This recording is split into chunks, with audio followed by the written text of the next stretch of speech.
ரப்பில் ஆலமீன் வஸ்ஸலாத்து வஸ்ஸலாமு அலா சய்யிதினா முஹம்மதின் வ அலா ஆலிஹி வஸஹ்பிஹி அஜ்மஈன். அன்புக்குரிய சகோதரர்களே,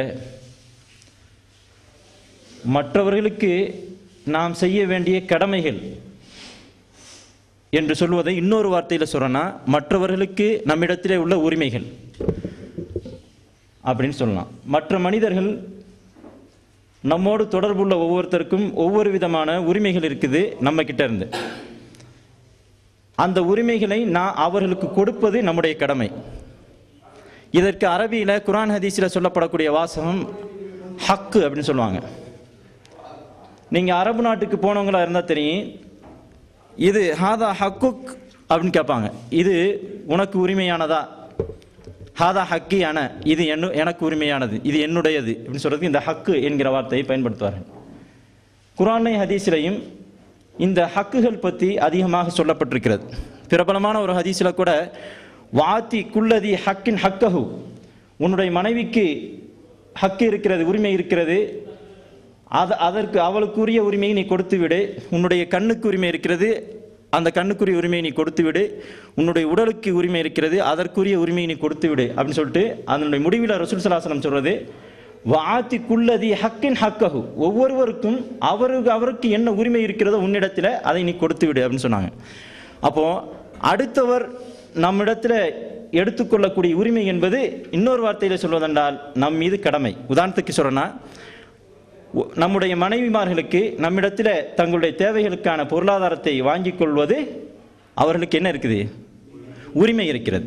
அப்போ இன்னொரு வார்த்தையில் சொல்லுவோம், நம்முடைய மனைவிமார்களுக்கு அவர்களுடைய தேவைகளை நிறைவேற்றிக் கொள்வதற்கான பொருளாதாரத்தை கொடுப்பது நம் மீது கடமை இருக்கிறது. அப்போ மற்ற மனிதர்களுடைய உரிமை அப்படிங்கிறது நம்முடைய கடமை. இதை நாம் தெரிஞ்சுக்கணும். இந்த ரெண்டு விதமான வாசகங்களையும் பயன்படுத்தலாம். மற்றவர்களுடைய உரிமை அல்லது என்னுடைய கடமை, நம்முடைய கடமை. இதை நாம் இங்கே கொண்டிருக்கக்கூடிய விஷயம், மனிதர்கள், நம்மோடு தொடர்புள்ள மனிதர்கள் வெவ்வேறு விதமான தரத்தில் இருக்கிறார்கள். நம்முடைய உறவிலும் தொடர்பிலும் வெவ்வேறு விதமான தொடர்புகளோடு தரத்தோடு இருக்கிறார்கள். அவர்கள் ஒவ்வொருவருக்கும் அவர்கள் ஒவ்வொருவரும் நம்மிடத்தில் என்ன உரிமை பெற்றிருக்கிறார்கள், அவர்கள் ஒவ்வொருவருக்கும் நாம் செய்ய வேண்டிய கடமை என்ன, இதைத்தான் இந்த தலைப்பில் தெரிந்து கொள்ளப் போகிறோம். அதற்கு அரபு மொழியில் குர்ஆன் ஹதீஸில் சொல்லப்பட்டிருக்கக்கூடிய வாசகம் என்ன? ஹக்கு. அந்த ஹக்கை எப்படி, இந்த அர்த்தத்தில் எப்படி ஹதீஸ்களில் பயன்படுத்தப்படுதுங்கிறதுக்காக ஒரு உதாரணத்துக்காக ஒரு ஹதீஸை சொல்கிறேன். பிரபலமான ஹதீஸ். எப்படி ரசூல் ஸல்லல்லாஹு அலைஹி வஸல்லம் அவர்கள் முஆத் ரலியல்லாஹு அன்ஹு அவங்கள்ட்ட கேட்குற ஒரு ஹதீஸ். நீங்கள் அதிகமான பேர் அதை படிச்சிருப்பீங்க. முஆதே, அல்லாஹ்வுக்கு மனிதர்களிடம் இருக்கக்கூடிய ஹக்கு என்னவென்று உனக்கு தெரியுமா? அதாவது மனிதர்களிடம் அல்லாஹ் எதிர்பார்க்கக்கூடிய உரிமை என்னவென்று உனக்கு தெரியுமா அப்படின்னு கேட்குறாங்க. அதில் கேட்கும்போது அத்ததிரி மா ஹக்குல்லாஹி அலல் இபாதி, அடியார்கள், அதாவது அடியார்களிடத்தில் அல்லாஹ்வுக்கு உள்ள உரிமை என்னவென்று உனக்கு தெரியுமா அப்படின்னு கேட்குறாங்க. அப்படின்னு கேட்கும்போது அல்லாஹ் ரசூலுஹு ஆலம், அது மாதிரி இன்னொரு வார்த்தையும் கேட்குறாங்க. அதே மாதிரி அல்லாஹ்விடத்தில் மனிதர்களுக்கு உள்ள உரிமை என்ன அப்படிங்கிறது உனக்கு தெரியுமா அப்படின்னு கேட்குறாங்க ரசூல் ஸல்லல்லாஹு அலைஹி வஸல்லம். எப்படி? அல்லாஹ்வுக்கு மனிதர்களிடத்தில் இருக்கக்கூடிய உரிமை, மனிதர்களுக்கு அல்லாஹ்விடத்தில் வாங்கக்கூடிய ஒரு உரிமை, இந்த ரெண்டு உரிமையும் என்னவென்று தெரியுமா அப்படின்னு ரசூல் ஸல்லல்லாஹு அலைஹி வஸல்லம் கேட்குறாங்க. இப்போ சஹாபாக்களுடைய வழிமுறை தான் உங்களுக்கு தெரியுமே. ஒரு தெரிஞ்ச விஷயத்தை ரசூல்லா கேட்டால் கூட ரசூலுல்லாஹி ஸல்லல்லாஹு அலைஹி வஸல்லம் அவங்கள்ட்ட இருந்து கூடுதலான விவரம் வரட்டுங்கிறதுக்காக அல்லாஹ்வும் அல்லாஹ்வுடைய தூதரும் நன்கு அறிந்தவர்கள் அப்படின்னு சொல்லுவாங்க. ரசூல்லாவையே பதில் சொல்லுவாங்க. அந்த அடிப்படையில் முஆத் ரலியல்லாஹு அன்ஹு அல்லாஹ்வும் அல்லாஹ்வுடைய ரசூலும் நன்கு அறிந்தவர்கள் அப்படின்னு சொன்னோன்னே ரசூல் ஸல்லல்லாஹு அலைஹி வஸல்லம் சொல்கிறாங்க, ஃபஇன்ன ஹக்கல்லாஹி அலல் இபாதி அன் யாபுதுஹு வலா யுஷ்ரிகு பிஹி ஷையன். அதாவது அடியார்களிடத்தில் அல்லாஹ் எதிர்பார்க்கக்கூடிய உரிமை என்னவென்றால் அவர்கள் அவனுக்கு எதையும் இணையாக்காமல் அவனை மட்டுமே வணங்க வேண்டும். இதை சொல்கிறாங்க. அடுத்து சொல்கிறாங்க, ஹக்கல் இபாதி அலல்லாஹி அல்லாஹு அதிப மல்லா யுஷ்ரிகு பிஹி ஷையன். அடியார்களுக்கு அல்லாஹ்விடத்தில் எடுத்துக்கொள்ளக்கூடிய உரிமை என்னவென்றால் யாரெல்லாம் அவனுக்கு இணை வைக்கவில்லையோ அவரையெல்லாம் அல்லாஹு தாலா அதாபு செய்யக்கூடாது என்பது மனிதர்கள் அல்லாஹ்விடத்தில் எடுத்துக்கொள்ளக்கூடிய உரிமை. இப்போ இது இன்னொரு வாசகத்தில் சொன்னா, அல்லாஹ்விடத்தில் அல்லாஹுக்கு மனிதனிடத்தில் இருக்கக்கூடிய உரிமை, அதாவது மனிதர்கள் அல்லாஹுக்கு செய்ய வேண்டிய கடமை என்னவென்றால் அவனை மட்டுமே வணங்க வேண்டும். அல்லாஹ் மனிதர்களுக்கு செய்ய வேண்டிய கடமை இருக்கிறது. அது என்ன? யாரெல்லாம் ஷிர்க் வைக்கவில்லையோ அவர்களை எல்லாம் அதாபு செய்யக்கூடாது என்பது அல்லாஹ் மீது இருக்கக்கூடிய கடமை. இதுதான் இந்த ஹக்கு என்கிற வார்த்தையுடைய பொருளை நாம் புரிஞ்சுக்கிறதுக்காக நான் இந்த ஹதீஸை உங்களுக்கு சொல்லித்தரேன். தௌஹீதுடைய புத்தகங்களில், தௌஹீதை பற்றி பேசக்கூடிய புத்தகங்கள்ல எல்லாம் இந்த ஹதீஸ் முதன்மையான ஹதீஸாக இடம்பெறுவதை நீங்கள் பார்த்திருக்கலாம். கிதாப் தௌஹீதுங்கிற முகமது பின் அப்துல் வஹாப் அவங்களுடைய கிதாப்லையும் இந்த ஹதீஸை கொண்டு வருவாங்க. இது புகாரியில் இருக்குது, 2644, முஸ்லீம்லையும் இருக்குது. நான் சொல்லக்கூடிய நம்பர்கள் சில சமயங்களில் வித்தியாசப்படும். ஏன்னா இது வந்து அரபு பிரின்லேருந்து எடுத்தது, சின்ன வித்தியாசம் வரும் நம்பர்களில். சஹீ முஸ்லீம் மற்ற கிதாபில் சொல்லும்போது வித்தியாசம் இருக்காது, புகாரியை சொல்லும்போது மாத்திரம் வித்தியாசம் இருக்குது, பிரிண்டு வித்தியாசம் இருக்குது. அதனால் சரி, இப்போது நாம் இந்த தலைப்பில் எடுத்துக்கிட்டது மனிதர்களுக்கு நாம் செய்ய வேண்டிய கடமைகள், அதாவது மற்ற மனிதர்களுக்கு நம்மிடத்தில் இருக்கக்கூடிய உரிமைகள். இப்படி மனிதர்கள் அப்படின்னு சொன்னாலே யார் நமக்கு முதன்மையானவர்கள்? யார் நமக்கு முதன்மையானவர்கள்? மிக மிக நெருக்கமானவர் யார்? முஹம்மது ஸல்லல்லாஹு அலைஹி வஸல்லம். அது மார்க் அடிப்படையில் நாம் இல்லை, மனிதர்களை தான் கேட்குறோம். பெற்றவர்கள்னு வச்சுக்கிறோம். அதில் தாயார் முதன்மையானவர். இப்போ பெற்றவர்கள் தான் நமக்கு மனிதர்களிலேயே நாம் கடமைப்பட்டிருக்கக்கூடியவர்களையே மிக மிக முதன்மையானவர்கள் பெற்றவர்கள். அதுலேயும் தாய். இப்போ தாய் தந்தையருக்கு நாம் அவர்களுக்கு அதிக கடமைப்பட்டிருக்கோம் அப்படிங்கிறத குர்ஆன்லையும் ஹதீஸ்லையும் நம்ம நிறைய படிச்சிருக்கோம்.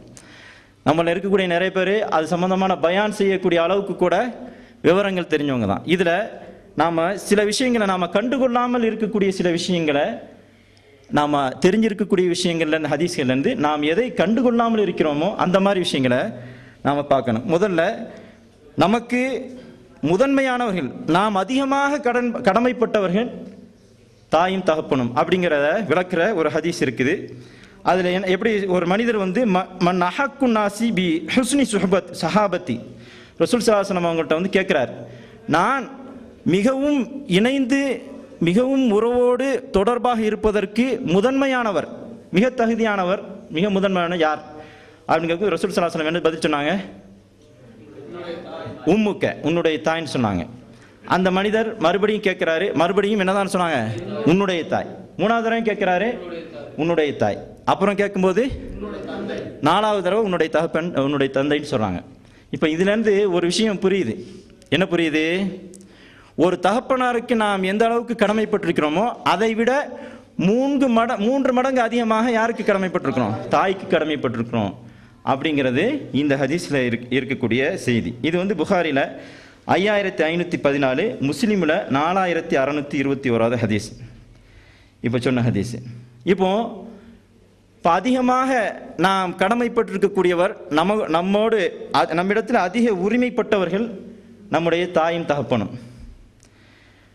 தாய்க்கு ஒரு தகப்பனாரை விட 3 மடங்கு அதிக உரிமை நம்மிடத்தில் இருக்கிறது.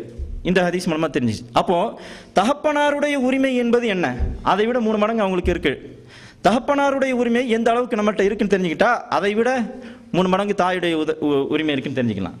அப்போ தகப்பனாருக்கு எந்த அளவு உரிமை இருக்குது அப்படின்னா, ஒரு ஹதீஸில் ரசூல் ஸல்லல்லாஹு அலைஹி வஸல்லம் அவங்கள்ட்ட வந்து ஒரு நபித்தோழர் தன்னுடைய தகப்பனாரை பற்றி குற்றம் சாட்டுறார்.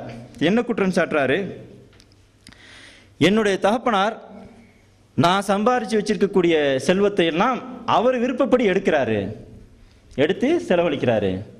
என்கிட்ட அனுமதி கேட்கணும்னு நினைக்கிறது இல்லை, நான் விரும்பாவிட்டால் கூட அவரே எடுக்கிறாரு, செலவழிக்கிறாரு அப்படின்னு சொல்லி ஒரு குற்றச்சாட்டாக வைக்கிறாங்க. அப்போ ரசூல் ஸல்லல்லாஹு அலைஹி வஸல்லம் என்ன தெரியுமா சொன்னாங்க? என்ன பதில் சொன்னாங்க? அவருக்கு ஒரு பதில் சொன்னாங்க. யாருக்கு ஞாபகம் வருதா? அந்த மாலுக்க லி அபிக்க, நீயும் உன்னுடைய செல்வமும் உன்னுடைய தகப்பனாருக்கு உரியவை அப்படின்னு சொல்லிட்டாங்க. எப்படி? அவர் வந்து தன்னுடைய தகப்பனாரை ரசூல் ஸல்லல்லாஹு அலைஹி வஸல்லம் வந்து கண்டிப்பாங்கங்கிற ஒரு எண்ணத்தில் நபி ஸல்லல்லாஹு அலைஹி வஸல்லம் அவங்கள்ட்ட வந்து முறையீடு பண்ணுறாரு, தன்னுடைய தகப்பனாருடைய தவறாக நினச்சி. ஆனால் ரசூல் ஸல்லல்லாஹு அலைஹி வஸல்லம் சொன்ன பதிலே அந்த மாலுக்கள் அபிக்க, நீயும் உன்னுடைய செல்வங்களும் சேர்ந்து தகப்பனாருக்கு உரியவை அப்படின்ட்டாங்க. அப்போ அதற்கெல்லாம் உரிமை இருக்கிறது அப்படிங்கிற அளவுக்கு ரசூல் ஸல்லல்லாஹு அலைஹி வஸல்லம் அவங்க அந்த அவருடைய தகப்பனாருக்கு உரிமையை எந்த அளவுக்கு இருக்குங்கிறத சொல்லிட்டாங்க. இந்த ஹதீஸு அஹ்மதில் 6608, இப்னு மாஜாவில் 2282. அப்போது இந்த ஹதீஸில் நாம் சம்பாதிச்சு வச்சிருக்கக்கூடிய செல்வம் தகப்பனாருக்கு எந்த விதத்திலும் அவர் விரும்பியவாறு எடுத்து செலவழிப்பதற்கு உரிமைப்பட்டவர், அவருக்கு தேவையானதையெல்லாம் கொடுக்க நாம் கடமைப்பட்டவர்கள் அப்படிங்கிறத இந்த ஹதீஸு நமக்கு தெளிவுபடுத்துது. அப்போ இதைவிட 3 மடங்கு நம்மிடத்தில் நம்முடைய தாயார் உரிமைப்பட்டவர்கள்.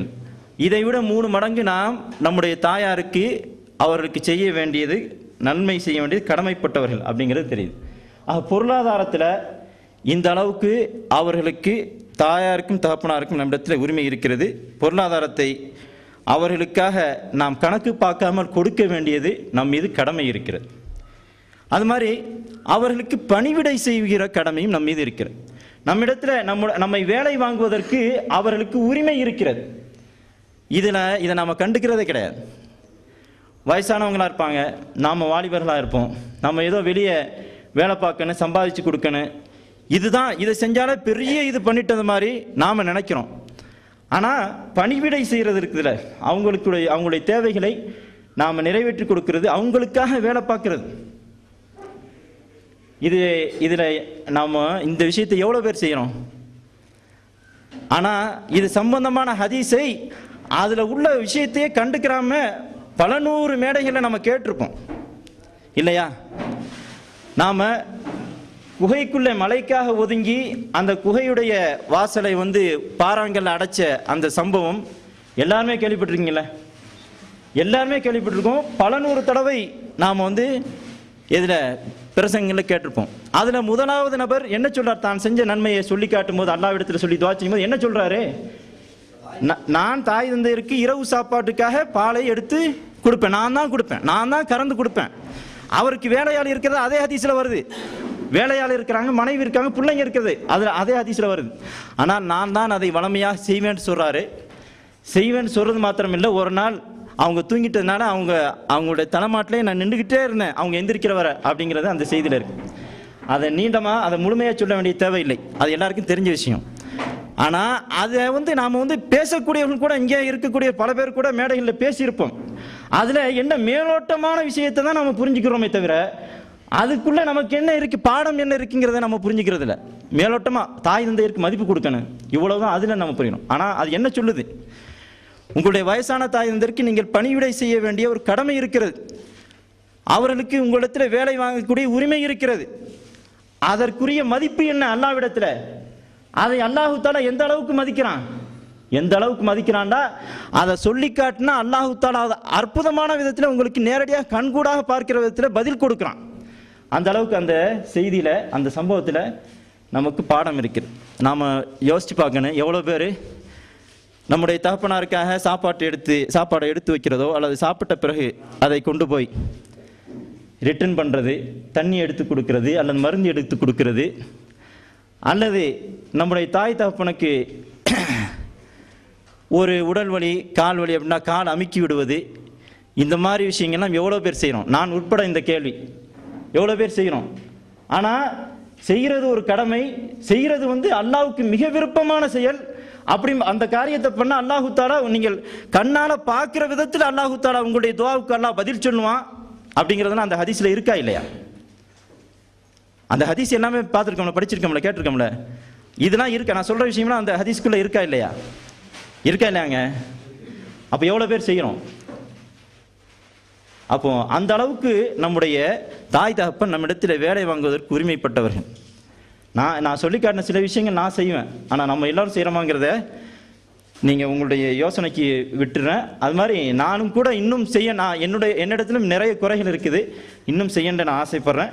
எல்லோருமே இந்த ஹதீஸ்லேருந்து நாம் தெரிஞ்சு கொள்ளக்கூடிய விஷயம், பணிவிடைக்கு வேலை வாங்குவதற்கு நம்முடைய தாய் தகப்பனுக்கு நம்மிடத்திலே உரிமை இருக்கிறது, அதை செய்ய வேண்டிய கடமை நம் மீது இருக்கிறது. இதை நாம் தாய் தந்தையரோடு செய்ய வேண்டிய, தாய் தந்தையர் நம்மிடத்தில் பெற்றிருக்கக்கூடிய உரிமைகளில் 2வது சரணம் பொருள் உரிமையில் அவர்களுக்கு முழு அளவு நம்முடைய பொருளாதாரத்தில் அவர்களுக்கு உரிமை இருக்கிறது, நம்மை வேலை வாங்குவதற்கு உரிமை இருக்கிறது. அதுபோல் ஒரு தாய் தகப்பனுடைய பேச்சுக்கு நாம் செவிசாய்க்க வேண்டும். அவர்கள் சொல்லுவதற்கெல்லாம் மிக அதிக அளவு மதிப்பு கொடுக்க வேண்டும். எந்த அளவுக்குண்டா நீங்கள் தொழுதுகிட்டு இருக்கிறீங்க, நஃபில் தொழுதுகிட்டு இருக்கீங்க, அந்த நேரத்தில் உங்களுடைய தாயார் வந்து கூப்பிட்டால் அந்த தொழுகையை விட்டு அவர்களுக்கு பதில் சொல்ல வேண்டும், என்னென்னு கேட்கணும். இந்த அளவிற்கு மார்க்கத்தில் நமக்கு வழிகாட்டப்பட்டிருக்கிறது. இருக்கா இல்லையா? இருக்கு. இதற்கு ஆதாரமாக ஒரு சம்பவம் இருக்கு.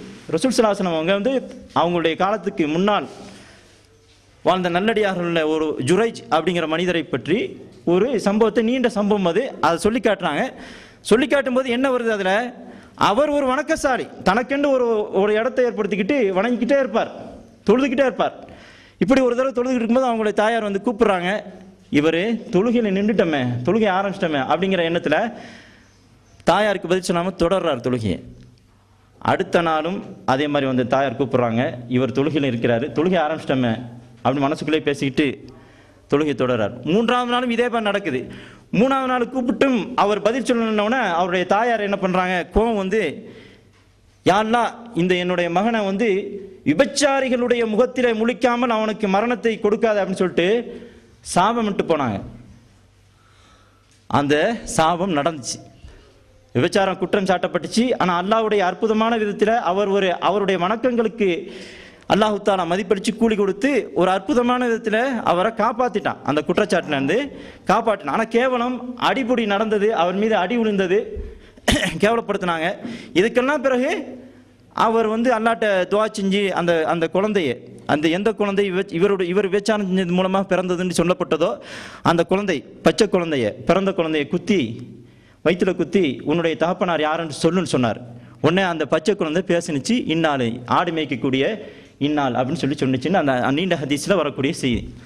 இப்போ இதில் நாம் எடுத்துக்கொள்ளக்கூடிய விஷயம் என்னென்னா, அவர் தொழுகையில் தான் இருந்தார், வேற காரியத்தில் இருந்தார் இல்லை, நஃபிலான தொழுகைகள். ஏன்னா அவர் வந்து வணக்கசாலி, அதிகமாக தொழுகிட்டு இருக்கு. இப்போது இதையும் நான் சொல்ல மறந்துட்டேன், ஆரம்பத்தில் சொன்ன விஷயங்கள் தர்பியா சம்மந்தமாக சொல்லும்போது, நீங்கள் எல்லாருமே அதாவது செல்ஃபோனை வாங்கி வச்சிருன்னு சொன்னாங்க.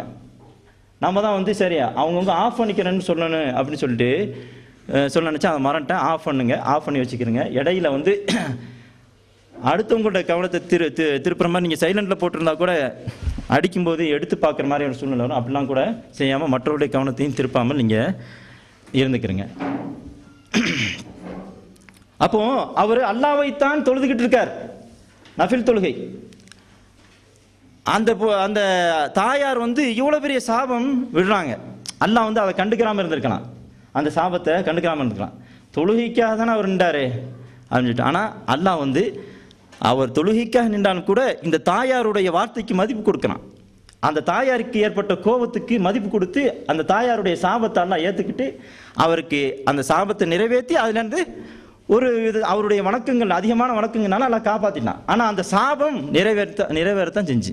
அப்போ இதில் என்ன தெரியுது, நாம் நஃபிலான தொழுகைகளில் ஈடுபட்டுக்கிட்டு இருக்கும்போது கூட நம்முடைய தாயார் வந்து கூப்பிட்டார், நாம் பதில் சொல்ல வேண்டிய, அந்த தொழுகையை விட்டு பதில் சொல்ல வேண்டிய கடமை இருக்கிறதுங்கிறது இந்த ஹதீஸ் உணர்த்து. இந்த நீண்ட சம்பவம் வந்து சஹீஹ் முஸ்லிமில் 4626வது ஹதீஸாக இருக்குது. இந்த மாதிரி நம்முடைய தாய் தகப்பனுடைய, அதாவது நாம் தெரிஞ்சு வச்சிருக்கோம், அவர்கள் தான் நம்மிடத்தில்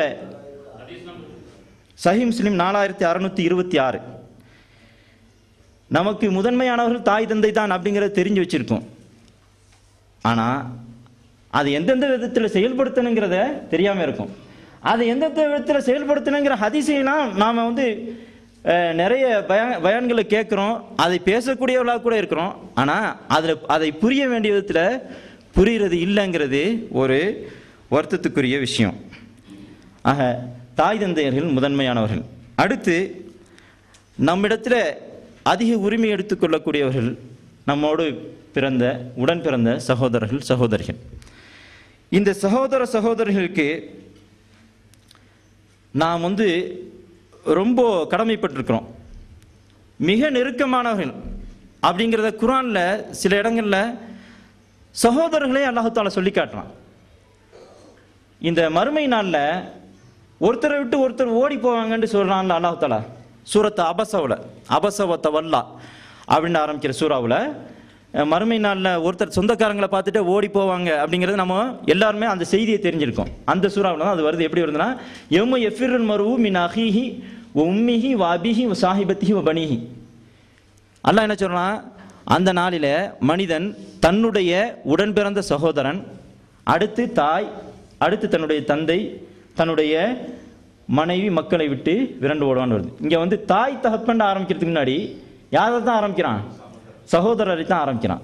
ஏன்னா கஷ்டங்கள் வரும்போது தாய் தகப்பங்கள் பெருசாகிடும்போது நமக்கு தேவையான அதாவது நமக்கு ரொம்ப உதவி செய்யக்கூடிய சூழ்நிலையில் நாம் பருவமடைஞ்சு ஆளானதுக்கு பின்னாடி நமக்கு ரொம்ப வேண்டப்பட்டவர்களாக ஒருத்தருக்கு ஒருத்தர் உதவி செய்யக்கூடியவர்களாக சகோதரர்கள் இருப்பாங்க.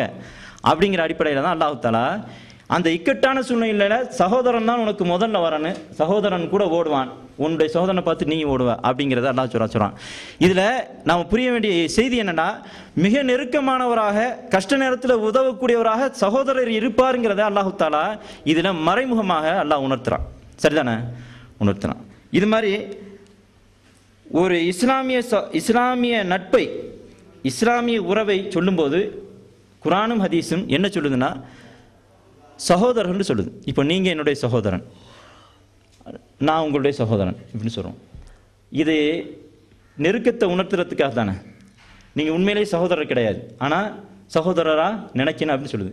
அப்போ இதுலேருந்து என்ன புரியுது? உண்மையான சகோதரர்கள் ரொம்ப ரொம்ப நெருக்கமானவங்க அப்படிங்கிறதான புரியுது. நான் நீங்கள் என்னுடைய சகோதரங்க, நான் வந்து உங்களுக்கு செய்ய கடமைப்பட்டிருக்கேன், நீங்கள் எது வேணாலும் கேளுங்க அப்படின்னு உங்கள்கிட்ட சொல்லுங்க. அதுக்கு என்ன மீனிங்கு? உண்மையாக பிறந்த சகோதரராக இருந்தால் கடமைப்பட்டிருக்கணும், அவங்க தான் முதன்மையானவங்க அப்படிங்கிறது இந்த வார்த்தையில் அடங்கியிருக்கு. அதனால தான் ரசூல் ஸல்லல்லாஹு அலைஹி வஸல்லம் வந்து மதீனாவுக்கு வந்து என்ன ஏற்படுத்தினாங்க? மக்கா சகோதரர்களுக்கு, மக்கா முஹாஜிர் சஹாபாக்களுக்கும் மதீனத்து அன்சார் சஹாபாக்களுக்கும் மத்தியில் என்னத்தை ஏற்படுத்தினாங்க? சகோதரத்துவத்தை ஏற்படுத்தினாங்க. சகோதரத்துவங்கிறது என்ன? அதாவது நீங்கள் ரெண்டு பேரும் அண்ணன் தம்பி. அப்துல் ரஹ்மான் பின் அவுஃப் மக்காக்காரரு, சாத் ரலியல்லாஹு அன்ஹு மதீனாக்காரர், ரெண்டு பேரையும் கூப்பிட்டு நீங்கள் ரெண்டு பேரும் சகோதரர், அதாவது அண்ணன் தம்பிங்க. அப்போ என்ன தெரியுது? அண்ணன் தம்பிண்டா ஒருத்தருக்கு ஒருத்தர் செல்வத்தை கொடுத்து பொருளாதாரத்தை கொடுத்து உதவணும், கஷ்ட நஷ்டத்தில் முன்னுக்கு வந்து நிற்கணும், மற்றவங்களோட முதன்மையாக நிற்கணும் அப்படிங்கிறது தான் அந்த வார்த்தைகள் உணர்த்துது. இந்த அளவுக்கு சகோதரர்களுடைய உரிமை நமக்கு இருக்கிறதுனால தான் இஸ்லாமிய நட்பை பற்றி சகோதரர்கள்னு சொல்கிறோம். இன்னொன்று, சகோதரர்களாக பிறந்தவர்கள் ஒருத்தருக்கு ஒருத்தர் பொறுப்பு எடுத்துக்கிறேன்னு. இன்றைக்கி வந்து வளர்ந்து ஆளாகிட்டா, குடும்பம்னு வந்துட்டா அவங்கவுங்க வேலையை பார்த்துட்டு போகிறாங்க. அதில் வேறு இந்த காலத்தில் ஒவ்வொருத்தரும் ஒவ்வொரு பகுதியில் வேலை பார்க்குறது, வெளிநாட்டில் வேலை பார்க்குறது. வெளிநாட்டில் வேலை பார்க்கக்கூடியவங்களுடைய சகோதரர்கள் அவங்களுடைய சகோதரர்களுடைய பிள்ளைகளை பற்றி தெரிகிறதே இல்லை. பெரிய பசங்களாக வளர்ந்துருப்பாங்க. ஏன்னா இவங்க எப்பாவது லீவில் வருவாங்க போவாங்க, சில பேர் வரவே மாட்டாங்க. அப்போது வெளிநாட்டில் எங்கள் பெரியப்பா இருக்கார் அப்படின்னா யாருன்னு தெரியாது. வந்தால் யார் வந்திருக்கிறது அப்படின்ட்டு ஒரு பெரிய பையனுக்கு அறிமுகப்படுத்துகிற அளவுக்கு இருக்குங்க. உள்நாட்டில் வேலை செய்கிறவங்களுக்கு இந்த நிலைமை இருக்குது, தொடர்புகளே இல்லாமல். ஆனால் நாம் வந்து எப்பொழுதுமே கலந்து நம்முடைய பொருளாதாரத்தை கலந்து பரிமாறிக்கொள்ள வேண்டிய ஒரு கடமையில் சகோதரிகள் இருக்கிறார்கள் அப்படிங்கிறத நாம் புரியணும். ஏன்னா அல்லாஹு தஆலா சொத்துக்களை பிரிக்கும்போது, சொத்துக்களை பிரிக்கிற சட்டம் சொல்லும்போது நேரடியாக குறிப்பிடுறது இந்த உறவுகளை தான். பிள்ளைகள், தாய் தகப்பன், சகோதரர்கள், மனைவி. சரிதானே? அப்போது சொத்துக்கள், உங்களுடைய செல்வத்தை ஒருத்தர் பரிமாறிக்கிற கடமை இருக்குதுங்கிறதுக்காக தான் அல்லாஹு தஆலா சகோதரர்களை பங்காளிகளாக ஆக்கியிருக்கிறாங்கிறத நம்ம தெரிஞ்சுக்கணும். எந்த அளவுக்கு ஒருத்தருடைய ஒரு சகோதரருக்கு மத்தியில் பொறுப்புணர்வு இருக்கணும் அப்படிங்கிறத அல்லாஹ் தஆலா குர்ஆனில் சில இடங்களை சொல்லி காட்டுறான். ஒரு அண்ணனாக இருந்தால் அவர் வந்து தன்னுடைய தம்பிமார்களுக்கு, தங்கைகளுக்கு ஒரு முக்கியமான பொறுப்பாளர், தான் ஒரு பொறுப்புதாரி அப்படிங்கிறத உணரணும். தம்பிமார்கள், தங்கைமார்கள் தங்களுடைய மூத்த சகோதரர்களுக்கு அவங்களுக்கு கட்டுப்படணும், அவங்க சொல்கிறத கேட்கணும், அவங்களுடைய ஆலோசனை கேட்கணும் அப்படிங்கிற உணர்வு எப்போதுமே இருக்கணும்.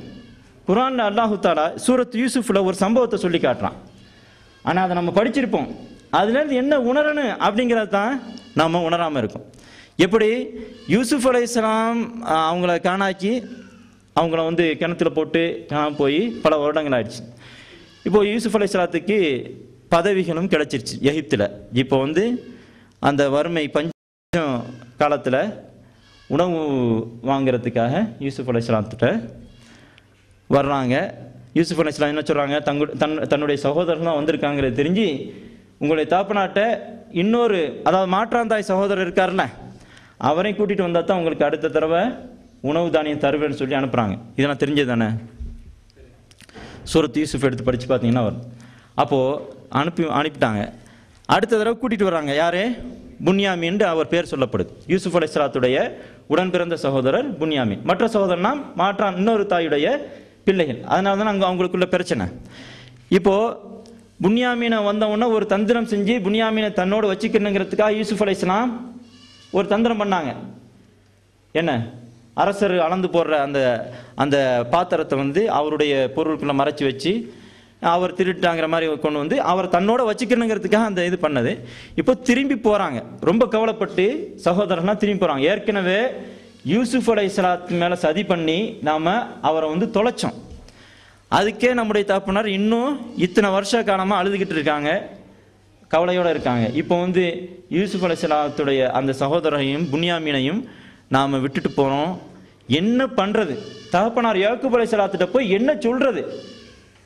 ஏன்னா யூசுப் அலைஹிஸ்ஸலாம் விஷயத்தில் ரொம்ப, அதாவது எத்தனையோ வருட காலம் ஆயிடுச்சு. அவர் சின்ன பிள்ளையில தொலைச்சாங்க. அவர் யூசுப் அலைஹிஸ்ஸலாம் வாலிபராக இருக்கிறார். அப்போ நம்ம பார்த்தோம்னா குறைஞ்சது ஒரு 15 வருஷமாக இருக்கும். இந்த 15 வருஷமாகவும் அழுதுகிட்டு இருக்காங்க யாக்கூப் அலைஹிஸ்ஸலாம்.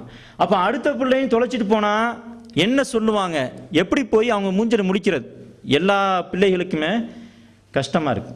அந்த நேரத்தில் அதில் அந்த பிள்ளைகளில் மூத்த பிள்ளை சொல்கிறார். என்ன சொல்கிறாருங்கிறது குர்ஆனில் வருது. அந்த சூரத்து யூசுஃபில் 80வது ஆயத்திலிருந்து 82வது ஆயத்து வரை வருது. ஃபலம்மஸ்தையசு மின்ஹு ஹலசு நஜியன் கால கபீருஹும் அலம் தாலமு அண்ணா அபாக்கும் கத அஹத அலைக்கு மௌசிக்கன். என்ன சொல்கிறாரு? பெரிய பிள்ளை சொல்கிறார். இதை எதுக்கு நான் சொல்கிறேன்னா, ஒரு குடும்பத்தில் பெரிய பிள்ளையாக இருந்தால், அண்ணனாக இருந்தால், மூத்தவராக இருந்தால், அவருக்கு தங்களுடைய சகோதரன் மேலே அதிக பொறுப்பு எடுத்துக்கிறனும், அவர் அக்கறை காட்டணும், சில தவறுகளுக்கு தானே பொறுப்பேற்றுக்கிறேன்னு, எல்லாம் சேர்ந்து செஞ்ச தவறுகளுக்கு. அதுக்கெல்லாம் இது ஒரு நல்ல ஒரு முன்மாதிரியாக இந்த சம்பவம் இருக்குது. தன்னுடைய தம்பிகளை பார்த்து சொல்கிறார் பெரியவர், நம்ம முதல்ல யூசுஃபுக்கு சதி பண்ணி பிரித்தோம். இப்போ நம்ம ஒன்றும் பண்ணாமலேயே விதி வந்து அவருடைய சகோதர புன்யாமீனையும் பிரிச்சிருச்சு. இப்போ நம்ம போய் நம்முடைய தகப்பனாருக்கு முன்னாடி நிற்க முடியாது. இப்போ நான் ஒன்று செய்கிறேன், நான் உங்களோட வரப்போகிறதில்லை, நானும் இந்த தொலைந்தவர்களோடு தொலைஞ்ச ஒருவனாக நான் இங்கே இருக்கிறேன் சுற்றிக்கிட்டு சொல்கிறார். கால கபீருகும் அலம் தாளமும் அண்ணா அபாக்கும் கத அகத அலைக்கும் மௌசிக்கன். உங்களிடத்தில் நம்முடைய தகப்பனார் ஒரு உறுதியான உறுதிமொழி எடுத்திருந்தாங்க, அது தெரியாதா? உங்களுக்கு தெரியாதா அப்படின்னு சொல்லிட்டு அவர் சொல்கிறாரு. ஃபலன் அப்ரஹல் அர்த ஹத்தா யஅதன லி அபி அவ் யஹ்கும் அல்லாஹு லி வஹுவ கைருல் ஹாக்கிமீன். என்ன சொல்கிறாருன்னா, நான் வந்து இங்கேயே சுற்றிக்கிட்டு இருக்க போகிறேன், நான் வீட்டுக்கு வரப்போகிறதில்லை. அல்லாஹு தாலா ஒரு முடிவு பண்ணுற வரை, ஏதாவது ஒரு முடிவு பண்ணி எனக்காக ஒரு விதி வர்ற வரை, அல்லது என்னுடைய தகப்பனார் எனக்கு அனுமதி தர வரை நான் வரப்போகிறதில்லை அப்படின்னு சொல்கிறார். இந்த சம்பவத்தை பாருங்கள். தம்பிகள்லாம் சும்மா தான் இருக்காங்க, என்ன செய்கிறதுன்னு குழம்பிருக்காங்க. ஆனால் மூத்தவர் என்ன சொல்கிறாரு, நானும் தொலைந்தவர்களில் நாம் யூசுஃபுக்காக நம்முடைய தகப்பனார் கவலைப்பட்டுருக்காங்க, இப்போ புன்யாமீனும் காணா போயிட்டாருன்னு சொல்ல போகிறோம். என்னையும் சேர்த்து சொன்னால் என்னவாகும்? சரி, இவங்க பிள்ளைங்க எல்லாரும் மூணு பிள்ளைங்களும் காணோம். அதாவது ரெண்டு மனைவிமாருடைய பிள்ளைங்கள்னால தானே பிரச்சனை. யூசுப் அலைஹிஸ்ஸலாம் புன்யாமீனும் இன்னும் ஒரு மனைவியுடைய பிள்ளைங்க, மற்ற 11 பேரும் மற்ற 10 பேரும் இன்னொரு மனைவியுடைய பிள்ளைகள். அப்போ ஒரு மனைவியுடைய பிள்ளைகள் மாத்திரம் காணா போனால் தகப்பனாருக்கு சந்தேகம் வரும், அவருடைய கவலை கூட இந்த பிள்ளைகள் மேலே ரொம்ப மனசு கஷ்டம் வரும். அப்போ பெரியவர் சொல்கிறாரு, நானும் தொலைஞ்சு போன மாதிரி நானும் இருக்கேன், இங்கே சுற்றிக்கிட்டு இருக்கேன், நீங்கள் போய் சொல்லுங்கள், இந்த மாதிரி புன்யாமீன் திருடுனதாக குற்றம் சாட்டியிருக்காங்க, என்னன்னு தெரியாது எங்களுக்கு, அல்லாஹ்க்கு தான் தெரியும், நானும் வரணுங்கிறத போய் சேர்த்து சொல்லுங்க அப்படின்னு அவர் சொல்கிறார். இப்போ இதில் நாம் படிப்பினை பெற வேண்டிய விஷயம் என்னென்னா, மூத்த சகோதரருக்கு அதிக பொறுப்பு இருக்கிறது.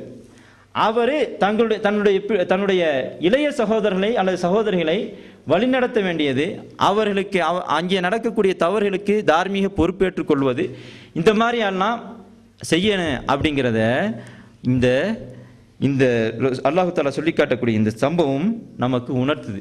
அந்த சகோதரனா அவர் சொன்னதை கேட்டு அதே மாதிரி போய் சொன்னாங்கிறது சூரத் யூசுஃபில் வரக்கூடிய செய்தி. ஆக சகோதரர்கள் தங்களுக்கு மத்தியில் ஆலோசனை செய்து கொள்ள வேண்டும், தங்களுக்கு மத்தியில் பொருளாதாரத்தை பரிமாறிக்கொள்ளணும், தங்களுக்கு வரக்கூடிய கஷ்ட நஷ்டங்களை ஒருத்தருக்கு ஒருத்தர் பகிர்ந்து கொள்ளணும், பேசி பிரச்சனைகளை பேசி தீர்த்துக்கிறணும். இந்த மாதிரியான அதாவது ஒருத்தருக்கு ஒருத்தர் செய்ய வேண்டிய உரிமைகளும் கடமைகளும் இருக்குது. ஆனால் இன்னைக்கு இந்த அவசர உலகத்தில் எந்த அளவுக்கு நாம் இந்த கடமைகளை உரிமைகளை பேணுறோம் அப்படிங்கிறத நாம் எல்லாருமே யோசித்து பார்க்கணும். ஒருத்தரோட ஒருத்தர் தொடர்பே இல்லாமல் இருக்கக்கூடிய சகோதரர்கள்லாம் எவ்வளோ பேர் இருக்கிறாங்க, அல்லது குடும்ப பிரச்சனைகளை காரணம் காட்டி விலகி இருக்கக்கூடியவர்கள், சண்டை போட்டு கொண்டு இருக்கக்கூடியவர்கள்லாம் எவ்வளோ பேர் இருக்கிறாங்க. அவங்கெல்லாம் தங்களுடைய அண்ணன் தம்பிமார்களுக்கு இருக்கக்கூடிய கடமைகளை உணரணும். அது மாதிரி அடுத்து நாம் நம்முடைய உறவுகளிலேயே நம்மோடு தொடர்பு உள்ள மக்களிலேயே அதிக கடமைப்பட்டவர்களாக, அதிக கடமைப்பட்டவர்களாக ஒருவர் தன்னுடைய பிள்ளைகளுக்கு செய்ய வேண்டிய கடமைகளே நிறைய இருக்குது. அப்படி பிள்ளைகளுக்கு செய்ய வேண்டிய கடமை நாம் சொன்னால் வெளிப்படைய சில விஷயங்களை சொல்கிறோன்னா எல்லாருக்கும் தெரிஞ்ச விஷயம், பிள்ளைங்களுக்காக செலவழிக்கணும், அவங்களுக்கு நாம் சம்பாதிச்சு கொடுக்கணும். இது நமக்கு தெரிஞ்சதுதான். இதை எந்த அளவுக்கு மார்க்கம் சொல்லுது அப்படின்னா, அன்னை ஹிந்து ரலியல்லாஹு அன்ஹா ரசூல் ஸல்லல்லாஹு அலைஹி வஸல்லம் அவங்கள்ட்ட இஸ்லாம் ஆனாங்க மக்கா வெற்றி சமயத்தில். ரசூல் ஸல்லல்லாஹு அலைஹி வஸல்லம் அவங்கள்ட்ட கேட்குறாங்க, பல சந்தேகங்கள் கேட்குறாங்க, பல விஷயங்கள் பேசப்படுது. அதில் ஒரு கேள்வி, ஹிந்து ரலியல்லாஹு அன்ஹா கேட்குறாங்க, என்னுடைய கணவர் அபு சுஃபியான் கஞ்சனாக இருக்கிறார், அவர் கஞ்சத்தனத்தினால எனக்கும் என்னுடைய குடும்பத்துக்கும் என்னுடைய பிள்ளைகளுக்கும் போதுமான அளவு அவர் செலவுக்கு கொடுக்கறது இல்லை பணம். இப்போ நான் என்ன பண்ணுறேன்னா, அவருக்கு தெரியாமலேயே அவருடைய காசை எடுக்கிறேன், அவருடைய பாக்கெட்லேருந்து அவர் வச்சிருக்கிற இடத்துலேருந்து தெரியாமலே எடுக்கிறேன். இப்போ அப்படி எடுக்கிறதுனால எனக்கு குற்றமா, அது திருட்டு குற்றம் வருமா அப்படின்னு சொல்லி அன்னை ஹிந்து கேட்கும்போது சொல்கிறாங்க ரசூல் ஸல்லல்லாஹு அலைஹி வஸல்லம் அவர்கள், ஹுதி அன்தி வ பனுக்கி மா யக்ஃபிகி பில் மாரூஃபி, உனக்கும் உன்னுடைய பிள்ளைகளுக்கும் தேவையான அளவுக்கு நல்ல முறையில் நீ எடுத்துக்கொள். அதாவது அது ஒரு அசல்ல பார்த்தா ஒரு திருட்டுத்தான், அவருக்கு தெரியாமல் அவருடைய அனுமதி இல்லாமல் எடுக்கிறது. ஆனால் இந்த திருட்டை செய்கிறதுக்கு யாருக்கு உரிமை இருக்கிறது? பிள்ளைகளுடைய செலவினங்களுக்காக மனைவியும் பிள்ளைகளும் எடுத்துக்கொள்வது உரிமை இருக்கிறது. அப்படிங்கிற அளவுக்கு இந்த ஹதீஸில் ரசூல் ஸல்லல்லாஹு அலைஹி வஸல்லம் அவர்கள் சொல்கிறாங்க. இது சஹீஹ் முஸ்லிமில் 3233 புகாரிலையும் இருக்குது. ஆனால் ஒரு தகப்பன் தன்னுடைய பிள்ளைக்கு கடமைப்பட்டதிலேயே முதன்மையான கடமை என்ன அப்படின்னா, அந்த பிள்ளையை இஸ்லாமிய முறைப்படி வளர்க்குறது தான். நாம் இருக்கோம், இங்கே நிறைய தாய்கள் கூட இருக்காங்க, இஸ்லாமிய பணிகளில் ஈடுபடக்கூடியவர்களாக சொல்லிக்கொள்ளக்கூடியவர்கள் இருக்கிறார்கள். ஆனால் அவங்க எந்த அளவு தங்களுடைய பிள்ளைகளுக்கு இஸ்லாமிய ஒழுக்கத்தை போதிக்கிறாங்க, இஸ்லாமிய ஒழுக்கப்படி வளர்க்கணுங்கிறத ஆர்வம் காட்டுறாங்க அப்படிங்கிறத யோசித்து பார்த்தா அவங்க அதில் எந்த அளவுக்கு அக்கறை காட்டணுமோ அந்த அளவுக்கு அக்கறை காட்டுறது இல்லை அப்படிங்கிறதான் தெரியும். என்ன, மார்க்க படிப்புக்கு உலக படிப்புக்கு கொடுக்க வேண்டிய அளவுக்கு முக்கியத்துவம் கொடுக்கறதில்லை இன்னைக்கு நடைமுறையில். நேரம் வேண்டாம், வித்தியாசப்படலாம், குறைஞ்ச நேரத்தில் மார்க்கத்தை கற்றுக்கிறது வேண்டாம், நடைமுறையில் இருக்கலாம், அதுதான் முடியும். ஆனால் அதில் கூட அக்கறை செலுத்துறது இல்லை. நம்ம பிள்ளைங்க குர்ஆன் மாசாக்கு போயிட்டு வரணும். நான் இப்போது ஒரு கேள்வி, 10 வயசு பிள்ளைங்க உள்ள தகப்பனார், 12 வயசு பிள்ளைங்களோட தகப்பனார் குர்ஆன் மாசாக்கு போயிட்டு வராங்க. நீங்கள் எத்தனை தடவை உங்கள் பிள்ளைகிட்ட நீ என்ன ஜுசு ஓதுற, என்ன சூறா ஓதுற, என்னென்ன சூறா மனப்பாடம் பண்ணியிருக்க சொல்லு அப்படின்னு சொல்லிட்டு ஒரு நாள் ஒரு சில சூறாக்களாவது கேட்டிருப்போமா? கேட்கக்கூடியவர்கள் இருக்கிறோமா? இருக்குவோம். ஆனால் எந்த அளவுக்கு இருக்கிறோம்? எல்லாரும் இருக்கிறோமா? எல்லாரும் இருக்கணும். எல்லாரும் இருக்கிறோமாங்கிறது கேள்வி. இருக்கிறோமா? இருந்தால் சந்தோஷம், இருந்தால் அதான் கரெக்ட். ஆனால் இருக்கவில்லை அப்படிங்கிறது தான் கவலைக்குரிய விஷயம். ரசூலுல்லாஹி ஸல்லல்லாஹு அலைஹி வஸல்லம் ஒரு ஹதீஸில் சொன்னாங்க, மா நஹல வாலிதுன் வலதன் மின் நஹலின் அஃதல மின் அதபின் ஹசனின். ஒரு தகப்பனார் தன்னுடைய பிள்ளைக்கு கொடுக்கக்கூடிய அன்பளிப்புகளிலேயே நல்லொழுக்கம் என்கிற அன்பளிப்பை தவிர வேறு எந்த சிறந்த அன்பளிப்பும் கொடுத்து விட முடியாது. நீங்கள் உங்கள் பிள்ளைக்கு கொடுப்பதிலேயே மிக உயர்ந்த விஷயம் என்னவென்றால் என்னது? நல்லொழுக்கம். நீங்கள் நல்லொழுக்கத்தை கொடுக்குறதா. நீங்கள் நல்லொழுக்கத்தை நேரடியாக உட்காந்து படித்து கொடுக்க முடியாத சூழ்நிலை இருக்கலாம், எல்லாருக்குமே இருக்குது. ஆனால் அதை படித்து கொடுக்கறதுக்கான ஏற்பாடு பண்ணி மதரசாவுக்கு அனுப்பிடுறோம். மதரசாவுக்கு அனுப்பிடுறது மாத்திரம் அதோட என்னுடைய பொறுப்பு முடிஞ்சிருச்சுன்னு நினைக்கிறோமா? அது எப்படி? அங்கேயும் சம்பளத்துக்கு வேலை செய்யக்கூடியவங்க தானே அதில் சரியாக செய்யக்கூடியவங்க இருப்பாங்க, சம்பளத்துக்கு வேலை செய்கிறாங்க. நீங்கள் என்ன தெரிஞ்சுக்கிட்டீங்க என் பையன் என்ன படிக்கிறாங்கிறத? ஸ்கூலில் ஃபெயிலாக போனால், ஒரு சப்ஜெக்டில் ஃபெயிலாக போனால் நமக்கு கோவம் வருதா இல்லையா?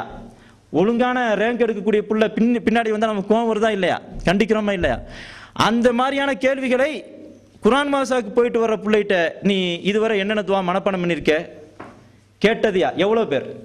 ஆனால் கேட்கணுங்கிறத மார்க்கம் சொல்லுது, இந்த ஹதீஸ் சொல்லுது. நான் இப்போ சொன்ன ஹதீஸ் திருமதியில் 1875வது ஹதீஸாக இருக்குது. இது முர்சல் அப்படிங்கிற ஒரு சின்ன குறையுள்ள வகை ஹதீஸ். ஆனால் இந்த ஹதீஸுடைய செய்தியை வலியுறுத்தக்கூடிய குர்ஆன் ஆயத்தில் இருக்குது. அல்லாஹ் தஆலா குர்ஆனில் சொல்கிறான், யா அய்யுஹல்லதீன ஆமனூ கூ அன்ஃபுஸக்கும் வ அஹ்லீக்கும் நாரன், ஈமான் கொண்டவர்களே உங்களையும் உங்களுடைய குடும்பத்தினரையும் நரகத்திலிருந்து பாதுகாத்துக் கொள்ளுங்கள். அல்லாஹ் தஆலா என்ன சொல்கிறான்? மார்க்கப்படி நடக்க வைங்கிறது தான் அல்லாஹ் தஆலா இந்த இடத்துல சொல்லலாம் அப்படிங்கிறத நாம் புரிஞ்சுக்கலாம். திருமிதி 1875. ஆக நாம் அதிக கடமைப்பட்டவர்களிலேயே நான் இப்பொழுது சொன்னது நம்முடைய பிள்ளைகளுக்கு செய்ய வேண்டிய கடமைகள் இருக்கிறது. நம்முடைய பிள்ளைகள் நம்மிடமிருந்து பெற்றுக்கொள்ளக்கூடிய உரிமைகள் இருக்கிறது. இதை சொன்னேன். அடுத்து நம்முடைய மனைவிமார்கள், கணவன் மனைவிக்கு செய்ய வேண்டிய கடமைகள். இருவரும் பரஸ்பரம் ஒருத்தருக்கு ஒருத்தர் உரிமைப்பட்டவர்களாக இருக்கிறார்கள். நம்முடைய மனைவிக்கு நம்மிடத்திலே பல உரிமைகள் இருக்கிறது, நமக்கு நம்முடைய மனைவிடத்திலே பல உரிமைகள் இருக்கிறது. அல்லாஹு தஆலா குர்ஆன்ல பொதுவாக தெளிவாக சொல்றான், வலஹுன்ன மிஸ்லுல்லதி அலைஹின்ன. அந்த பெண்களுக்கு ஆண்களிடத்தில் உரிமைகள் இருக்கிறது. எப்படி அவர்கள் மீது அவர்களிடத்தில் ஆண்களுக்கு உரிமைகள் இருக்கிறதோ, புரியுதா? சமமா சொல்றான். எப்படி ஆண்களுக்கு அவர்களிடத்தில் உரிமை இருக்கிறதோ, உங்களுடைய மனைவிமார்களிடத்தில் உங்களுக்கு உரிமை இருக்கிறது. என்ன உரிமை இருக்குது? நீங்க சொன்னா ஒரு வேலையை செய்யணும், நீங்கள் ஒரு சமைச்சு தான் சொன்னா சமைச்சு தரணும், இப்போ டீ போடுன்னு சொன்னா டீ போட்டு தரணும், துவைச்சு தான் சொன்னா துவைச்சு தரணும். இதெல்லாம் உங்களுக்கு கேட்க வேண்டிய உரிமை இருக்கிறது இல்லையா? இருக்கா இல்லையா? இருக்கு. அல்லாஹ் தஆலா இதை சொல்லி சொல்றான், இப்படி உங்களுக்கு எப்படி அவங்ககிட்ட உரிமை இருக்குதோ அதுபோல அவங்களுக்கும் உங்கள்கிட்ட உரிமை இருக்குது. அதாவது உங்களுக்கு சில காரியங்கள் அவர்கள் செய்ய வேண்டிய கடமை இருப்பது போல நீங்களும் அவர்களுக்கு செய்ய வேண்டிய கடமைகள் சில விஷயங்கள் இருக்குது அப்படின்னு சொல்லி அல்லாஹ் தஆலா இந்த வசனத்துல சொல்றான். அப்ப இந்த வசனத்துல மேலோட்டமா இது விளக்கங்களை பார்த்தா வெளிப்படையா நம்ம செஞ்சுக்கிட்டு இருக்கிறது, நம்ம எல்லாருமே செஞ்சுக்கிட்டு இருக்கோம். அப்ப கொடுக்க வேண்டியது சாப்பாடு கொடுக்கணும், உடை கொடுக்கணும், இருப்பிடம் கொடுக்கணும், இதெல்லாம் நான் செஞ்சுக்கிட்டு இருக்கேன். மனைவிமார்கள் நமக்கு செய்ய வேண்டியதை பணிவிடைகளை செய்கிறாங்க, அவங்களுக்குரிய கடமைகளை செஞ்சுக்கிட்டு இருக்காங்க. இது மேலோட்டமாக நடந்து கொண்டிருக்கக்கூடியது. அதுலேயும் குறை வைப்பவர்கள் நிறைய பேர் இருக்கும், அல்லாஹ் காப்பாத்துன்னு. ஆனால் நாம் கண்டுகொள்ளாமல் இருக்கக்கூடிய சில விஷயங்கள்லாம் மனைவிமார்கள் விஷயத்தில் இருக்குது. மனைவிட்ட நான் எதிர்பார்ப்புகள் இருக்குது. எதிர்பார்ப்புனா அவள் நமக்கு செய்ய வேண்டிய கடமை, நாம் எதிர்பார்த்தா அதை செய்யணுங்க. என்ன அதில் முக்கியமாக நாம் பார்க்கும்போது அவள் ஒழுங்கான தோற்றத்தில் இருக்கணும், நல்ல தோற்றத்தில் இருக்கணும். நீங்கள் நல்ல ட்ரெஸ்லாம் எடுத்து கொடுத்துருக்கீங்க, ஆனால் எப்பொழுதுமே கந்தலான பழைய ட்ரெஸ்ஸை போட்டுக்கிட்டே இருந்தால் என்ன உங்களுக்கு கோவம் வருமா வராதா? கேட்பீங்களா கேட்க மாட்டீங்களா? ஏன் இப்படி இருக்க? கணவனுக்கு முன்னால் அலங்கரிச்சுக்கிட்டு ஒழுங்காக இருக்கணும்ல. அதை பல பெண்கள் சரியாக செய்வாங்க, சில பெண்கள் செய்யாமல் இருப்பாங்க. அப்போ அப்படி செய்யாமல் இருந்தால் நமக்கு கேட்கக்கூடிய உரிமை இருக்கிறது, அவர்கள் நமக்காக அலங்கரித்து கொள்ள வேண்டிய கடமை இருக்கிறது. இருக்கா இல்லையா? சரி, அந்த உரிமையும் கடமையும் அவங்களுக்கு இருக்கா இல்லையா? இருக்குது. ஆனால் அந்த உரிமையும் கடமையும் நாம செய்கிறோமா?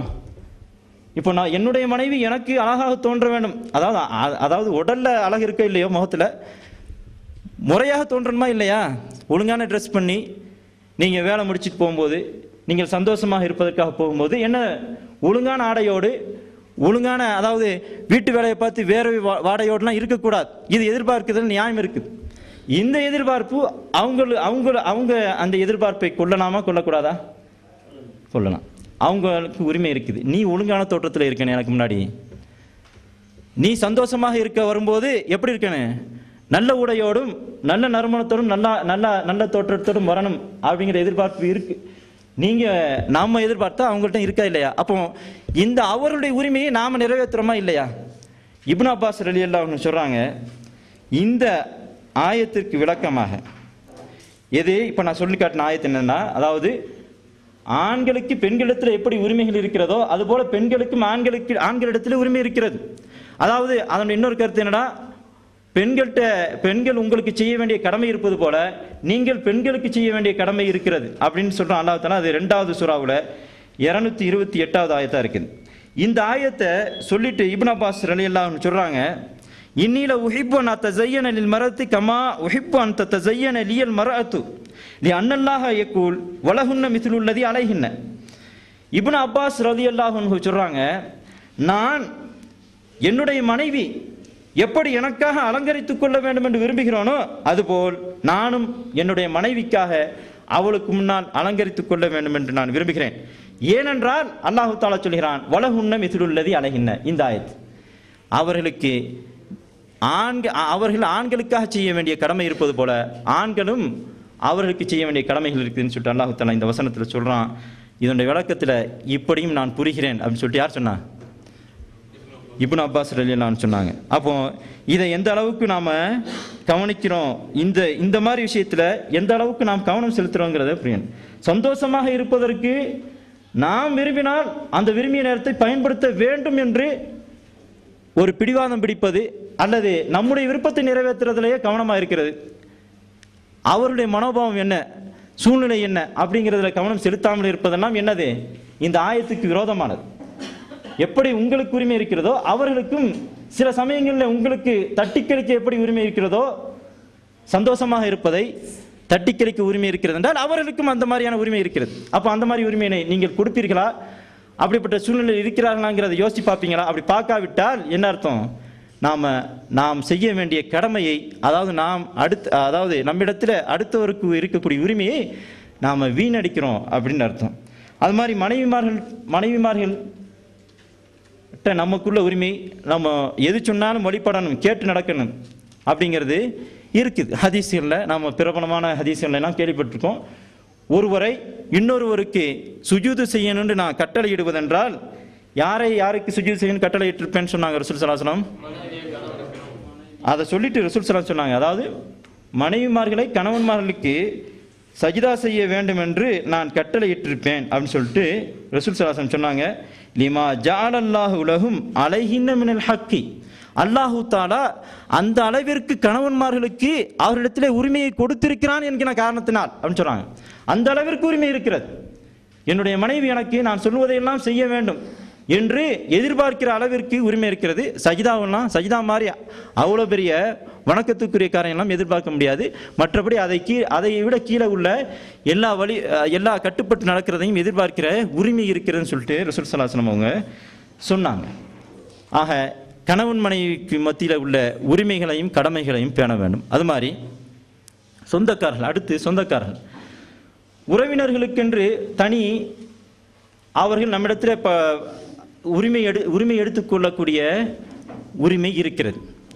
நாம் அவர்களுக்கு செய்ய வேண்டிய கடமை மற்ற சகோதரர்களுக்கு செய்ய வேண்டிய கடமையை விட உறவினர்கள் என்றால் அதிக கடமைப்பட்டிருக்கிறோம். அது அல்லாஹ் குர்ஆனில் சொல்லியிருக்கான். இப்படி வாத்தி தல் குர்பா ஹக்கஹு வல் மிஸ்கீன வப்ன சபீல், நீங்கள் சொந்தக்காரர்களுக்கு அவருடைய உரிமையை கொடுத்து விடுங்கள். மிஸ்கீனுக்கும் வழிபோக்கருக்கும் அவருடைய உரிமையை கொடுத்து விடுங்கள். இங்கே நம்ம கவனிக்கணும், மிஸ்கீனுக்கு கொடுக்குறோம், அவருக்குடைய உரிமை இருக்குது, வழிபோக்கருக்கு இருக்குது, நம்ம செய்ய வேண்டிய கடமை. சொந்தக்காரருக்குன்னா அப்போ சொந்தக்காரர்கள்ங்கிறவங்க அதிகமாக நம்மிடத்தில் உரிமைப்பட்டவர்கள். நம்மிடத்தில் சின்ன தேவைகளுக்கும் கூட நம்மிடத்தில் கேட்பதற்கு அவர்களுக்கு உரிமை இருக்கிறது. அதை நிறைவேற்றுவதற்கு அவருடைய பிரச்சனைகளில் கவனம் செலுத்தவும் அவருடைய பிரச்சனையை தீர்த்து வைப்பதும் நம் மீது கடமை இருக்கிறது. அப்படிங்கிறது தான் அல்லாஹ் தஆலா இந்த வசனத்தில் சொல்கிறான் 17:26. அது மாதிரி சொந்தக்காரர்களுக்கு நாம் செய்ய வேண்டிய கடமை என்ன அப்படின்னா, நம்ம எல்லாருமே ஒரு விஷயத்தில் திருப்தி அடைஞ்சிடும். அவங்க எந்த அளவுக்கு நம்மகிட்ட பழகுறாங்க, எந்த அளவுக்கு நமக்கு செய்கிறாங்க, அந்த அளவுக்கு நாம் சரிசமமாக செஞ்சிட்டா என்ன நம்முடைய கடமைகள்லாம் உறவினருக்கு செய்ய வேண்டிய கடமையெல்லாம் செஞ்சுட்டு தான் நம்ம நினைக்கிறோம். நபி ஸல்லல்லாஹு அலைஹி வஸல்லம் சொன்னாங்க, ஒரு ஹதீஸில் அழகாக சொன்னாங்க, லைசல் வாசிலு பில் முகாஃபி வலாக்கின்னல் வாசில் அல்லதி இதா குத்தியத் ரஹிமிஹு வசலஹா. சொந்த பந்தத்தை சேர்ந்து வாழ்பவன் என்பவன் ஈடு செய்பவன் அல்ல. ஈடு செய்பவன்னா நம்மளை இந்த 2ஆம் மகன் கல்யாணத்தில் கூப்பிட்டாங்க, முதல் மகன் கல்யாணத்தில் மறந்தாங்க, 2ஆம் மகன் கல்யாணத்தில் கூப்பிட்டாங்க. இப்போ நம்மளும் முதல் மகன் கல்யாணம் தான் நடத்த போகிறோம், இதில் கூப்பிட வேணாம், 2ஆம் மகன் கல்யாணத்துக்கு கூப்பிட்டுக்கணும். இது யார்? முக்காஃபி, ஈடு செய்பவர். சரியா? ஒரு தடவை வந்து இது கொடுத்தாரு, நம்மளும் அதுக்கு தகுந்த அது மாதிரி ஒரு விஷயத்துக்கு திருப்பி கொடுத்தா போதும். இது யார்? முக்காஃபி, ஈடு செய்பவர். இவர் வந்து சொந்த பந்தத்தை சேர வேண்டிய விதத்தில் சேர்ந்து வாழ்பவர் கிடையாது. ரசூல் ஸல்லல்லாஹு அலைஹி வஸல்லம் சொல்றாங்க, மாறாக சொந்த பந்தத்தை சேர்ந்து வாழ்பவர் என்றால் யார் என்றால், அந்த சொந்த பந்தம் என்பது உங்களை விட்டு துண்டித்து போய்விட்டால் கூட, பிரிந்தே போய்விட்டால் கூட அதை போய் சேர்பவர், கொடுக்க வேண்டியதை கொடுத்து சேரக்கூடியவர், செய்ய வேண்டியதை செய்து சேரக்கூடியவர் தான் சொந்த பந்தத்தை சேர்ந்து வாழ்பவர். அவங்க எந்த அளவு என்னட்ட தூரமாக இருக்காங்களோ நானும் அந்த அளவு தூரத்தை மெயின்டைன் பண்ணுவேன் அப்படின்னு சொல்கிறாரு. யார்? அவர் வந்து சொந்த பந்தத்தை மதிப்பவர் இல்லை. அல்லாஹ்வும் அல்லாஹ்வுடைய தூதரும் சேர்ந்து வாழ வேண்டும் என்று கட்டளை இட்டாங்களே, அதை செயல்படுத்தக்கூடியவர் கிடையாது. உண்மையிலேயே சொந்த பந்தத்தை சேர்ந்து வாழ்பவர் என்றால் யார்? அவங்க உங்களை கண்டுக்கிறாங்களோ இல்லையோ, சேருறாங்களோ இல்லையோ, அவங்கள நீங்கள் சேரணும். அவங்களுக்கு செய்ய வேண்டிய கடமைகளை நீங்கள் செய்யணும். உங்களுடைய இக்கட்டான சூழ்நிலையில் அவங்க உதவி செய்யலைங்கிறதுக்காக அதை ஞாபகம் வச்சுக்கிட்டு இருந்து அவர்கள் ஒரு இக்கட்டான சூழ்நிலையை மாட்டிக்கிட்டு இருக்கும்போது நமக்கு உதவுகிற வாய்ப்பு இருக்கிற நேரத்திலையும் அவன் அந்த நேரத்தில் நமக்கு செய்யலைல, நம்ம செய்ய வேண்டியதில்லை அப்படின்னு நாம் நினைச்சோம்னா அது ஒரு பெரிய தவறு. அது ஈடு செய்வதாக ஆகாது, அது வந்து அல்லாஹ்விடத்தில் தண்டனைக்குரிய குற்றமாக ஆகும். ஏன்னால் அல்லாஹு தஆலாவும் அல்லாஹ்வுடைய தூதரும் சொந்த பந்தத்தை சேர்ந்து வாழ சொல்லியிருக்காங்க. சொந்த பந்தத்தை சேர்ந்து வாழ்றதுன்னா அவங்க செய்யறது மாதிரி செய்யறது கிடையாது. அவங்க எந்த நன்மை செஞ்சாலும் செய்யாவிட்டாலும் நீங்கள் செய்ய வேண்டியதை செய்து கொண்டிருக்கணும். எந்த அளவுக்குன்னா அவங்களே உங்களை விட்டு பிரிஞ்சு போயிட்டாலும் நீங்கள் செய்ய வேண்டியதை செய்து அவங்களோடு சேர்ந்து இருக்கன்னு சொன்னாங்க. இது சொந்த பந்தத்தோடு சேர்ந்து, சொந்த பந்தங்களுக்கு நாம் செய்ய வேண்டிய கடமைகளில் முக்கியமான ஒன்று. அது மாதிரி அண்டை வீட்டாருக்கு நாம் செய்ய வேண்டிய கடமைகளும் இந்த கடமைகளில் வருது. அண்டை வீட்டார்களுக்கு நாம் செய்ய வேண்டிய கடமைகள் அப்படின்னு சொல்லும்போது ரசூல் ஸல்லல்லாஹு அலைஹி வஸல்லம் அவர்கள் நம்ம நிறைய ஹதீஸில் படிச்சிருப்போம், பயான்களில் கேட்டிருப்போம். ஒரே ஒரு விஷயம் மாத்திரம் நான் இங்கே சொல்கிறேன். ரசூல் ஸல்லல்லாஹு அலைஹி வஸல்லம் சொல்கிறாங்க, அண்டை வீட்டுக்காரருடைய உரிமை என்ன, நம்மிடத்தில் இருக்கக்கூடிய உரிமை எந்த அளவிற்கு பெரியது அப்படிங்கிற சொல்லும் பொழுது, மாசால ஜிபிரீல் யூசுனி பில் ஜாரி ஹத்தா லனன்து அன்னஹு சயுவர்ரிசுஹு. ஜிப்ரீல் அலைஹிஸ்ஸலாம் என்னிடத்தில் அடுத்த வீட்டுக்காரருடைய உரிமையை பற்றி எனக்கு உபதேசம் செய்து கொண்டே இருந்தார், எடுத்து சொல்லி கொண்டே இருந்தார். நான் எந்த அளவுக்கு நினைச்சேன்னா, இவர் வந்து என்ன ஜிப்ரீல் இந்த அளவிற்கு பக்கத்து வீட்டுக்காரருக்கு நிறைய உரிமை இருக்கிறதா சொல்றாரு, அடுத்து அவரும் நம்முடைய வாரிசுதாரர்களில் ஒருவராக இருக்கிறாரு, நம்முடைய சொத்துல வாரிசு சொத்து கொடுக்கணும் அப்படின்னு ஒரு கட்டளை வருமோ அப்படின்னு நான் நினைச்சேன். அந்த அளவுக்கு ஜிப்ரீல் அலைஹிஸ்ஸலாம் என்ன செஞ்சாங்க, பக்கத்து வீட்டுக்காரருடைய உரிமையை பற்றி வலியுறுத்தினாங்க. யார்கிட்ட? ரசூல் ஸல்லல்லாஹு அலைஹி வஸல்லம் கிட்ட. அப்போது அண்டை வீட்டுக்காரருக்கு நீங்கள் செய்ய வேண்டிய உரிமைகள் நிறைய இருக்குதுன்னு சொல்லி எப்போ பார்த்தாலும் ஜிப்ரீல் அலைஹிஸ்ஸலாம் சொன்னதை கேட்டு ரசூல் ஸல்லல்லாஹு அலைஹி வஸல்லம் அவங்களுக்கு என்ன நினைவு வந்திருக்குது, அடுத்து வாரிசுதாரரை ஆக்கிடுவாங்க, அல்லாஹ் உத்தரவு போட்டுருவான், பக்கத்து வீட்டுக்காரருக்கு நம்முடைய வாரிசு சொத்தை கொடுக்கணும் அப்படின்னு நான் நினைக்கிற அளவுக்கு அண்டை வீட்டுக்காரருக்கு பக்கத்து வீட்டுக்காரருக்கு உரிமை இருக்கிறதா ரசூல் ஸல்லல்லாஹு அலைஹி வஸல்லம் சொல்கிறாங்க. அப்போ அண்டை வீட்டுக்காரருக்கு நோவினைப்படுத்துறதுங்கிறது அது வந்து ஈமான் இல்லாத செயல் அப்படின்னு சில ஹதீஸ்களில் சொல்லப்பட்டிருக்கு. அப்போ அந்த அளவுக்கு நான் இப்போ சொன்ன ஜிப்ரீல் அலைஹிஸ்ஸலாத்துடைய அந்த உபதேசம் பற்றிய ஹதீஸ் புகாரியில் 5555வது ஹதீஸாக இருக்குது. நான் முதல்ல சொன்ன மாதிரி நம்பர் வித்தியாசப்படும் பிரிண்டுங்களில் பார்த்துக்கங்க. அவங்களுக்கு மாற்று மத சகோதரராக இருந்தாலும் அவங்களுக்கு செய்ய வேண்டியது மாற்று மத சகோதரருக்கு என்ன செய்யணுங்கிறதையும் நம்ம சொல்லுவோம். அவங்களுக்கு செய்ய வேண்டியது செய்யணும். முஸ்லீமுடைய இது அந்த அளவு தகுதி வராது. இருங்க, புகாரியில் 5555 குர்ஆன் வசனம் இருக்குது. சூரத்து நிசாவில், அதாவது 4வது சூறாவில் 36வது வசனம் அண்டை வீட்டுக்காரருடைய உரிமையை நிறைவேற்றுங்கிறத சொல்றது. அடுத்து அன்புக்குரிய சகோதரில், நாம் அதிக கடமைப்பட்டவர்களில், நம்மிடத்தில் அதிக உரிமை எடுத்துக்கொள்ளக்கூடியவர்களில் ஒரு முக்கியமானவர்கள் நம்முடைய பொறுப்புதாரிகள்னா நம்மை நிர்வகிக்கக்கூடியவர்கள், நம்மை நிர்வகிக்கக்கூடிய அந்தஸ்தில் இருக்கக்கூடியவர்கள், பதவியில் இருக்கக்கூடியவர்கள். அல்லாஹ் குர்ஆன்ல சொல்றான், அத்தி உல்லாஹ வாத்தி உர் ரசூல ஓ உலில் அம்ரி மின்கும். அல்லாஹ்வுக்கும் அல்லாஹ்வுடைய தூதருக்கும் உங்களிலே பொறுப்பு உடையவர்களுக்கும் நீங்கள் கட்டுப்பட்டு நடங்கள் அப்படின்னு சொல்லி அல்லாஹ் தஆலா சொல்றான். அப்போ நம் மீது பொறுப்பு வகிப்பவர்கள், நம்மை நிர்வகிக்கக்கூடிய அந்தஸ்தில பதவியில் இருக்கக்கூடியவர்களுக்கு நாம கட்டுப்பட்டு நடக்கணுங்கிறத அல்லாஹ் தஆலா இந்த வசனத்தில் நமக்கு கடமையாக்கியிருக்கான். 4:59 வசனம். இதில் அல்லாஹ்வுடைய தூதருக்கு கட்டுப்பட்டு நடக்கிறதோட யாரையும் சொல்றான்? பொறுப்புதாரிகளையும் சொல்றான். இப்போ எப்படி அல்லாஹ்வுடைய தூதருக்கு கட்டுப்படுற மாதிரி அவங்களும் கட்டுப்படுறதா? நேற்று கூட சகோதரர் நசீர் ஃபிர்தௌசி பேசும்போது இதை சொன்னார். அப்போ பொறுப்பாளர்களை அலட்சியம் பண்ணும்போது, இவருக்கு என்ன அல்லாஹ்வுடைய தூதருக்கு கட்டுப்படுற மாதிரி கட்டுப்படணுமா அப்படின்னு சில பேர் சொல்லி அலட்சியம் பண்ணுறாங்கிறத சொன்னாப்புல. எப்படி புரியணுமோ அப்படி புரியணும். அதாவது மார்க் அடிப்படையில் அல்லாஹ்வுக்கும் அல்லாஹ்வுடைய தூதருக்கும் கட்டுப்படணும். உலக விஷயத்தில் நடைமுறைக்கு சில விஷயங்களை பல விஷயங்களை அல்லாஹ்வும் அல்லாஹ்வுடைய தூதரும் நம்முடைய முடிவுக்கு விட்டுருக்காங்க. அதில் நம்மை நிர்வகிக்கக்கூடியவர்கள் என்ன முடிவு எடுக்கிறாங்களோ அதுபடி நாம் செயல்படணும். பதவியில் உள்ளவங்க, உதாரணத்துக்கு உளு நம்புறங்கிறது முதல்ல யாரை குறிக்கும்? அதிகாரத்தில் உள்ள நம்மை நிர்வாகம் செய்யக்கூடிய பதவியில் உள்ளவங்களுக்கு. அங்கே ஒரு முடிவு செய்யப்பட்டால் அதை நம்ம நடைமுறைப்படுத்திக்கிட்டு தான் இருக்கோம். அது குர்ஆனுக்கும் ஹதீஸுக்கும் மாற்றமாக இல்லாதவரை அதை நடைமுறைப்படுத்த தான் செய்யணும். இப்போ உதாரணமாக ரோட்டில் வண்டி ஓட்டிகிட்டு போகிறோம், சிக்னல் இருக்குது, பச்சை லைட்டு எரிஞ்சால் போகலாம், சிவப்பு லைட்டு எரிஞ்சால் நிற்கலாம். இதனை அல்லாஹ்வுடைய தூதரும் போட்ட உத்தரவா? இல்லை. அப்போ எதுக்கு நம்ம நிற்கணும்? போய்கிட்டே இருக்க வேண்டியதானே? சோப்பு எரியும் போது போய்கிட்டே இருக்க வேண்டியதானே? அப்படி போயிடலாம், போய்கிட்டே இருந்து அப்படியே போயிடலாம். இது என்ன? இது அல்லாஹ் சொல்லக்கூடிய இந்த இதில் வரக்கூடியது. பொறுப்பில் உள்ளவர்கள் ஒரு முடிவு செஞ்சால் அது அல்லாஹ்வுக்கும் அல்லாஹ்வுடைய தூதருக்கும் மாற்றமானதாக இல்லாமல் இருந்தால் நீங்கள் கட்டுப்பட்டு தான் நடக்கணும். எப்படி தான் புரியணும்? என்ன சொன்னாங்க? கட்டுப்பட்டு நடக்கிறத பற்றி ரசூல் ஸல்லல்லாஹு அலைஹி வஸல்லம் எப்படி சொன்னாங்க? லா மாசியத்தை லா தாத்த ஃபி மாசியத்தின் லி மஹ்லூக்கின். அல்லாஹ்வுக்கு மாறு செய்கிற விஷயத்தில் வழிபடக்கூடாதுன்னு தான் சொன்னாங்க. அப்போ மாறு செய்கிறது இல்லாமல் பொதுவாக அல்லாஹ் தஆலா அனுமதி கொடுத்த விஷயங்களில் நம்ம கட்டுப்பட்டு நடக்கணும். இங்கே இந்த சபைக்கு ஒருத்தர் பொறுப்பாளர் போட்டோம். அவர் சொல்கிறாரு, நீங்கள் இங்கே வந்து உட்காருங்க அப்படின்னு சொன்னால், இது என்ன அல்லாஹ் ரசூல் போட்ட உத்தரவா? இப்படியா கேட்குறது? அவர் எது நன்மை நினைக்கிறாரோ அதை சொல்லுவார், அதுக்கு கட்டுப்படணும். நீங்கள் உங்களுக்கு அது அல்லாஹ்வுக்கும் அல்லாஹ்வுடைய தூதருக்கும் மாற்றமாக இல்லாதவரை நீங்கள் இங்கே வந்து தான் உட்காரணும். இதைத்தான் சொல்கிறான் அல்லாஹ் சொல்கிறான், அல்லாஹ்வுடைய தூதர் சொல்கிறார். அப்போ சம்பந்தம் இல்லாமல் பொறுப்பாளர்களுக்கு கட்டுப்படுறதுனா என்ன? பொறுப்பாளர் நம்மிடத்தில் எடுத்துக்கொள்ளக்கூடிய உரிமைகள், நாம் அவர்களுக்கு பற்றிருக்கக்கூடிய கடமைகளை தவறாக புரிஞ்சுக்கிட்டு ஏடாக்கூடமான கேள்விகள் நாம் கேட்கக்கூடாது. ரசூல் ஸல்லல்லாஹு அலைஹி வஸல்லம் அவர்கள் பொறுப்பாளர்களுக்கு நாம் எந்த அளவுக்கு கடமைப்பட்டிருக்கோம் அப்படிங்கிறத சொல்லும் பொழுது, அலல் மரியில் முஸ்லிமி அஸ்ஸம்மு வ தாத் ஃபீமா அஹப்ப வ கரிஹ இல்லா அன் யுமர பி மாசியத்தின்.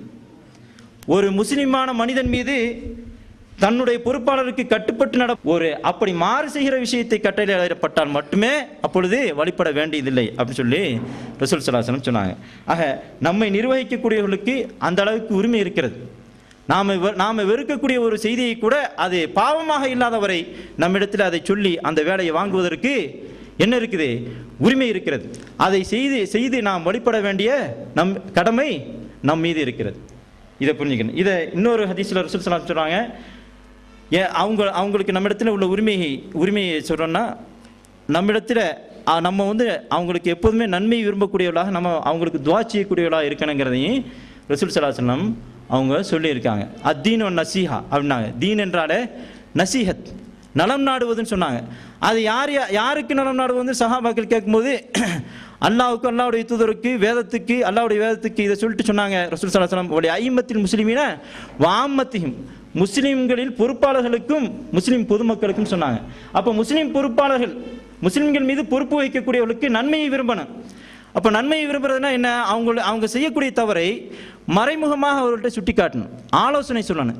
அதை போய் வெளியே பேசுறது தவறு, அதை வந்து மற்றவங்கள்ட்ட பரப்புறது தவறு, அதையே பெரிய பிரச்சனையாக உருவாக்குறது தவறு. நன்மை விரும்புகிறீங்க. இப்போ உங்களுக்கு ரொம்ப பிரியமானவர் ஒரு பதவியில் இருக்கிறார், ஒரு பொறுப்பில் இருக்கிறார், ரொம்ப பிரியமானவர்.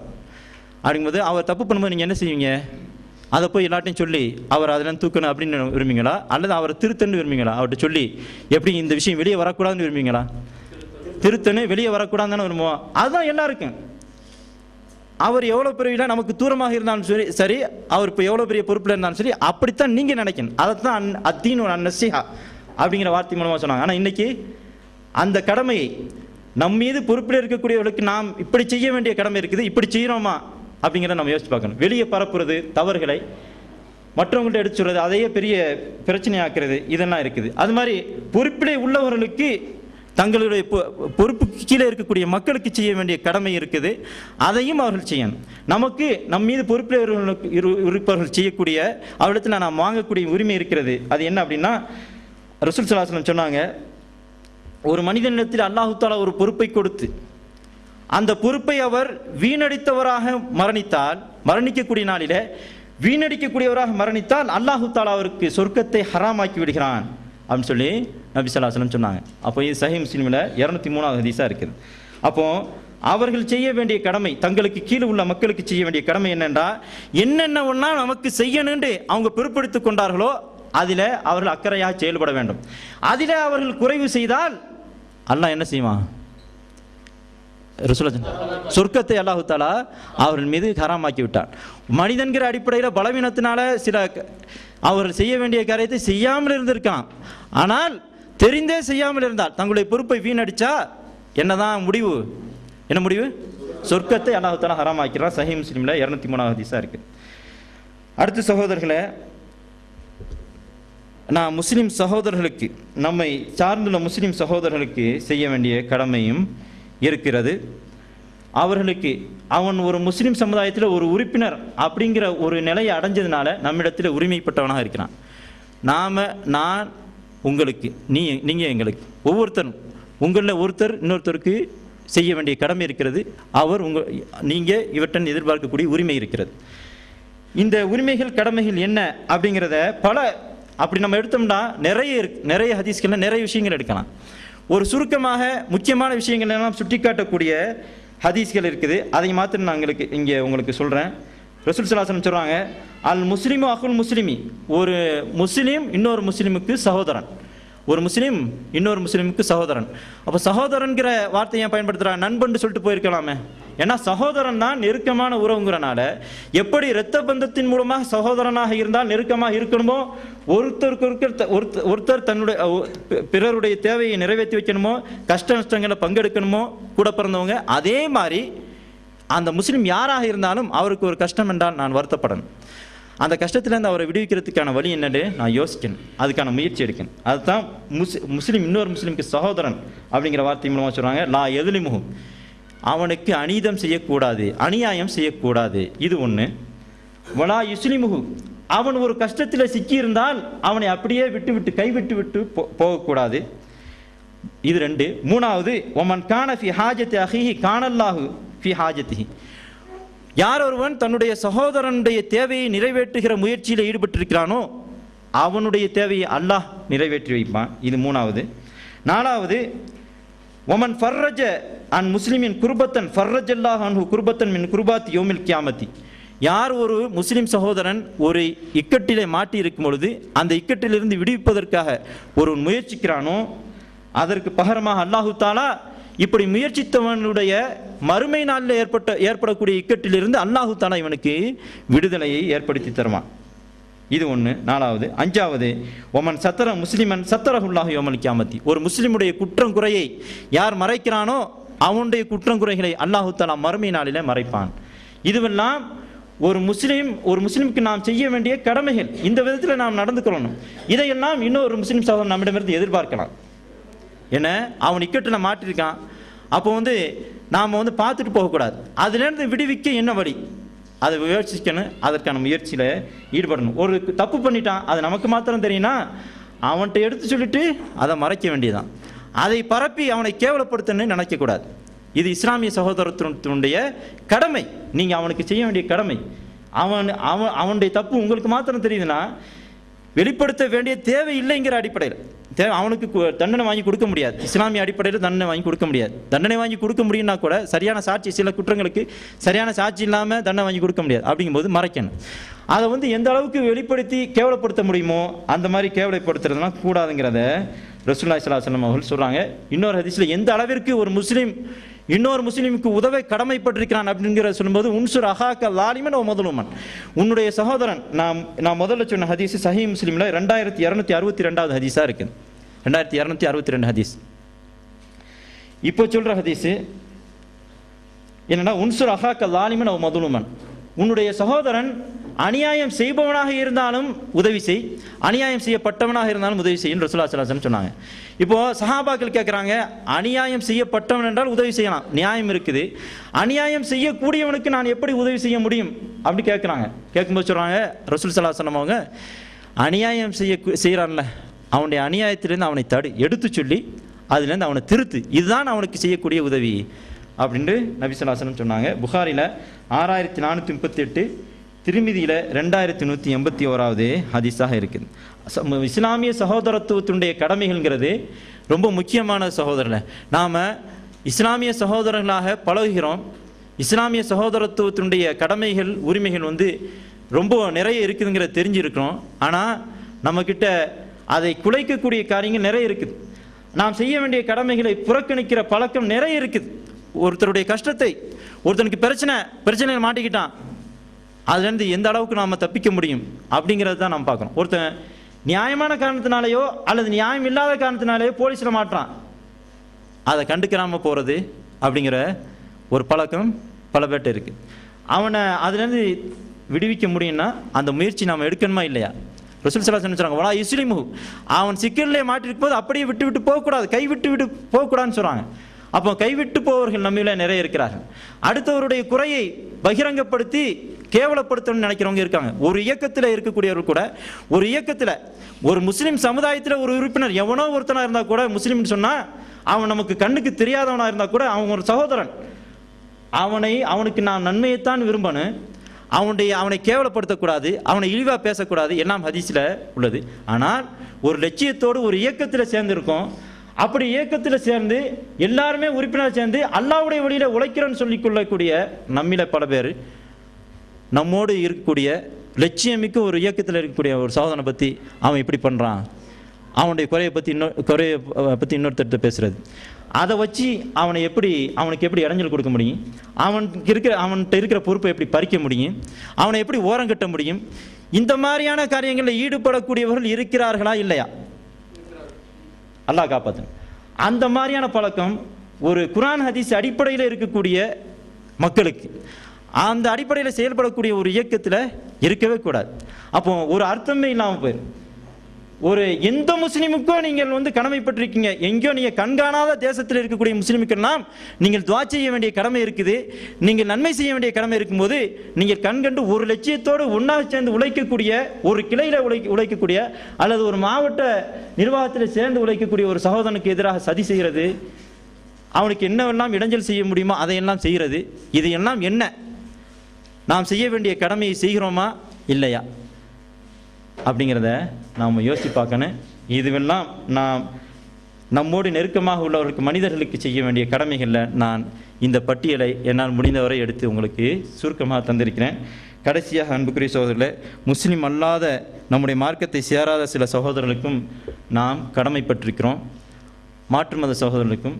அந்த கடமைகளையும் அவர்கள் நம்மிடத்தில் பெற வேண்டிய சில உரிமைகளும் இருக்கிறது, அதையும் நாம் செயல்படுத்த வேண்டும். அதை எப்படி அல்லாஹ் குர்ஆனில் சொல்கிறான் அப்படின்னா, லா யன்ஹாக்குமுல்லாஹு அனில்லதீன லம் யுகாத்திலுக்கும் ஃபித்தீனி வலம் யுஹ்ரிஜுக்கும் மின் தியாரிக்கும் அன் தபர்ருஹும் வ துக்ஸித்து இலைஹிம் இன்னல்லாஹ யுஹிப்புல் முக்ஸித்தீன். உங்களோடு மார்க்க விஷயத்தில் யார் போர் செய்யவில்லையோ, உங்களுடைய இருப்பிடத்திலிருந்து மார்க்கத்தை காரணம் காட்டி யாரெல்லாம் உங்களை வெளியேற்றவில்லையோ, எப்படி கவனிக்கணும், மார்க்கத்தை காரணம் காட்டி மார்க்கத்துக்காக உங்கள் மீது போர் தொடுக்கவில்லையோ, மார்க்கத்தை காரணம் காட்டி உங்களுடைய இருப்பிடத்திலிருந்து யாரெல்லாம் உங்களை வெளியேற்றவில்லையோ இடைஞ்சல் பண்ணி, இவர்களுக்கெல்லாம் அந்த பர்ரூஹும் ஓ துக்ஸித்து இலைஹிம், அவர்களுக்கு நீங்கள் நன்மை செய்வதையோ அல்லது அவர்களிடத்தில் நீங்கள் நீதமாக நடந்து கொள்வதையோ அல்லாஹ் தடுக்கவில்லை. இன்னல்லாஹ் யுஹிப்புல் முக்ஸித்தீன். சொல்லப்போனால் அல்லாஹு தாலா அப்படி நீதமாக நடப்பவர்களை தான் நேசிக்கிறான். இப்படி சொல்கிறாள். அதாவது என்ன சொல்கிறான், யார் உங்களுக்கு உங்களோட அந்த மாற்று மதத்தை சேர்ந்த வீணாக சண்டைக்கு வரலையோ, மார்க்கத்தை காரணம் காட்டி உங்களுக்கு இடைஞ்சல் பண்ணலையோ, அவங்களுக்கு நீங்கள் நன்மை செய்யலாம், அவர்களுக்கு செய்ய வேண்டிய நன்மையை செய்யலாம், அவரிடத்தில் நீதியாக நடந்து கொள்ளலாம். அவனுக்கும் ஒரு முஸ்லீமுக்கு பிரச்சனைன்னு வரும்போது நீங்கள் நீதி செலுத்துங்கள். ஒரு முஸ்லீம் அந்த முஸ்லீம் தரப்புல தான் தவறு இருக்குன்னா நீங்கள் அதை சொல்லுங்க அப்படின்னு அல்லாஹ் தஆலா இந்த ஆயத்தில் வலியுறுத்தினான். அடுத்து சொல்கிற ஆயத்தில் என்ன சொல்கிறான், இன்னமா இன்ஹாக்குமுல்லாஹு அனில்லதீன காத்தலுக்கும் ஃபித்தீனி வஹ்ரஜுக்கும் மின் தியாரிக்கும் வலாஹரு அலா இஹ்ராஜிக்கும் அன் தவல்லஹும் வமன் யதவல்லஹும் ஃபஉலாயிக ஹுமுல் ஸாலிமூன். யார் விஷயத்தில் அல்லாஹ் தஆலா தடை செய்கிறான் அப்படின்னா, யார் உங்களோடு மார்க்க விஷயத்தில் போர் செஞ்சு உங்களுடைய இருப்பிடத்திலிருந்து வெளியேற்றினார்களோ அல்லது உங்களை வெளியேற்றுவதற்கு உதவி செய்தார்களோ அவர்களை நீங்கள் நண்பர்களாக்கிக் கொள்வதைத்தான் அல்லாஹ் தஆலா தடுக்கிறான். இப்படி சொல்லி அடுத்த ஆயத்தை அல்லாஹ் தஆலா முடிக்கிறான். அப்படி நண்பர்களாக்கிக் கொள்பவர்கள், அப்படிப்பட்ட மக்களை நண்பர்களாக்கிக் கொள்ளக்கூடியவர்கள் அநியாயக்காரர்கள் அப்படின்னு அல்லாஹ் தஆலா இங்கே சொல்கிறான். 60வது சூறாவில் 8, 9வது வசனத்தில் இந்த செய்தி இருக்குது. அது மாதிரி ஒரு மாற்று மத சகோதரன் முஸ்லிம்களுக்கும் காஃபிர்களுக்கும் சண்டை நடக்குது. அந்த சமயத்தில் ஒருத்தன் தப்பி தவறி உங்கள்கிட்ட வந்துட்டான்.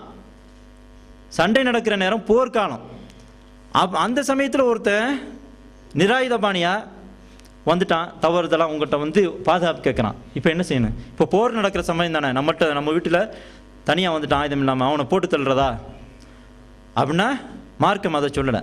மார்க்கம் என்ன சொன்னால், அவனுக்கு பாதுகாப்பு கொடுங்க, பாதுகாப்பு கொடுத்துட்டு கொஞ்ச நாள் வச்சிருந்துட்டு அவனுக்கு பாதுகாப்பான இடத்துல கொண்டு போய் விடுங்க அப்படின்னு சொல்லுது. அல்லாஹ் சொல்கிறான், وَإِنْ أَحَدٌ مِّنَ الْمُشْرِكِينَ اسْتَجَارَكَ فَأَجِرْهُ حَتَّى يَسْمَعَ كَلَامَ اللَّهِ ثُمَّ أَبْلِغْهُ مَأْمَنَهُ ذَلِكَ بِأَنَّهُمْ قَوْمٌ لَا يَعْلَمُونَ. முஷ்ரிக்கீன்களில் ஒருவர் இதை எப்போ சொல்கிறான் அப்படின்னா, இதுக்கு முன்னாடி உள்ள வசனம்னா, இந்த போர் செய்ய தடை செய்யப்பட்ட மாதங்கள் போயிட்டா நீங்கள் அந்த முஷ்ரிக்கீன்கள் மீது போர் செய்யுங்கள், அவர்களை கண்ட இடத்துல பிடியுங்கள், கொள்ளுங்கள் அப்படின்னு சொல்கிற வசனத்துக்கு அடுத்து வர்ற செய்தி இது. அல்லாஹ் என்ன சொல்கிறான், முஷ்ரிக்கீன்களில் ஒருவர் உன்னிடத்தில் பாதுகாப்பு கேட்டால் ஃபஅஜிர்ஹு, அவருக்கு நீ பாதுகாப்பு கொடு. ஹத்தா இஸ்மா கலாம் அல்லாஹி, அவர் அல்லாஹ்வுடைய உங்கள் வீட்டில் படிக்கக்கூடிய அல்லாஹ்வுடைய வேத வசனங்களை அவர் கேட்கட்டும். பிறகு தும்ம அபுலிகுஹு மாமனஹு, பிறகு அவருக்கு எது பாதுகாப்பான இடமோ அந்த இடத்துல அவரை கொண்டு போய் சேர்த்து விடு. ஏன் இவ்வளோலாம் செய்யணும் அவனுக்கு அப்படின்னா, ஏன் வந்த உடனே போட்டு தள்ளிடக்கூடாது, நம்ம ஏரியாவுக்கு நம்ம வீட்டுக்கு வந்துட்டான்ல, ஏன் செய்யக்கூடாதுன்னா தாலிக்கு பி அன்னஹும் கௌமுன் லா யஅலமூன், ஏனென்றால் அவர்கள் அறியாத கூட்டத்தினராக இருக்கிறார்கள். இன்னும் விவரம் தெரியாமல் இருக்கான், ஒன்று பிடிவாதத்தினால ஏற்றுக்காமல் இருக்கான், அல்லது விஷயமே என்னன்னு தெரியாமல் இருக்கான், கொள்கை என்னங்கிறது. அதனால் அவனை போர்க்களத்தில் நீங்கள் சந்திங்க, போர்ன்னு அறிவித்த பிறகு அவனை அங்கே போர்க்களத்தில் சந்திக்கும் போது கொள்ளுங்க, எத்தனை பேரை வேணாலும் கொண்டுக்கணுங்க. ஆனால் ஒருத்தன் ஒன்றுமே இல்லாமல் நிராயுதபாணியாக சாதாரணமாக எனக்கு பாதுகாப்பு கொடுங்கள் அப்படின்னு கேட்டால், நீ பாதுகாப்பு கொடுங்க, அது உங்களுடைய கடமைன்னு சொல்லி அல்லாஹ் தஆலா சொல்கிறான். ஆக மாற்று மதத்தை சேர்ந்தவர்களுக்கும் நாம் செய்ய வேண்டிய சில கடமைகள் இருக்குது, இதில் சில விஷயங்கள் இதில் இருக்குது. ஆக மனிதர்களுக்கு செய்ய வேண்டிய கடமைகளை நாம் உணர்ந்து செய்யக்கூடிய நல்ல மக்களாக நாம் இருக்க வேண்டும். எல்லாம் அல்லாஹ் தஆலா மற்றவர்களுக்கு நாம் என்ன உரிமை இருக்கிறதோ அதை கொடுக்கக்கூடியவர்களாகவும், நம் மீது என்ன கடமை இருக்கிறதோ அதை செயல்படுத்தக்கூடியவர்களாகவும் நம் அனைவரையும் ஆக்கி வைப்பானாக. வாஹிர் தாவானா அல்ஹம்துலில்லாஹி ரப்பில் ஆலமீன்.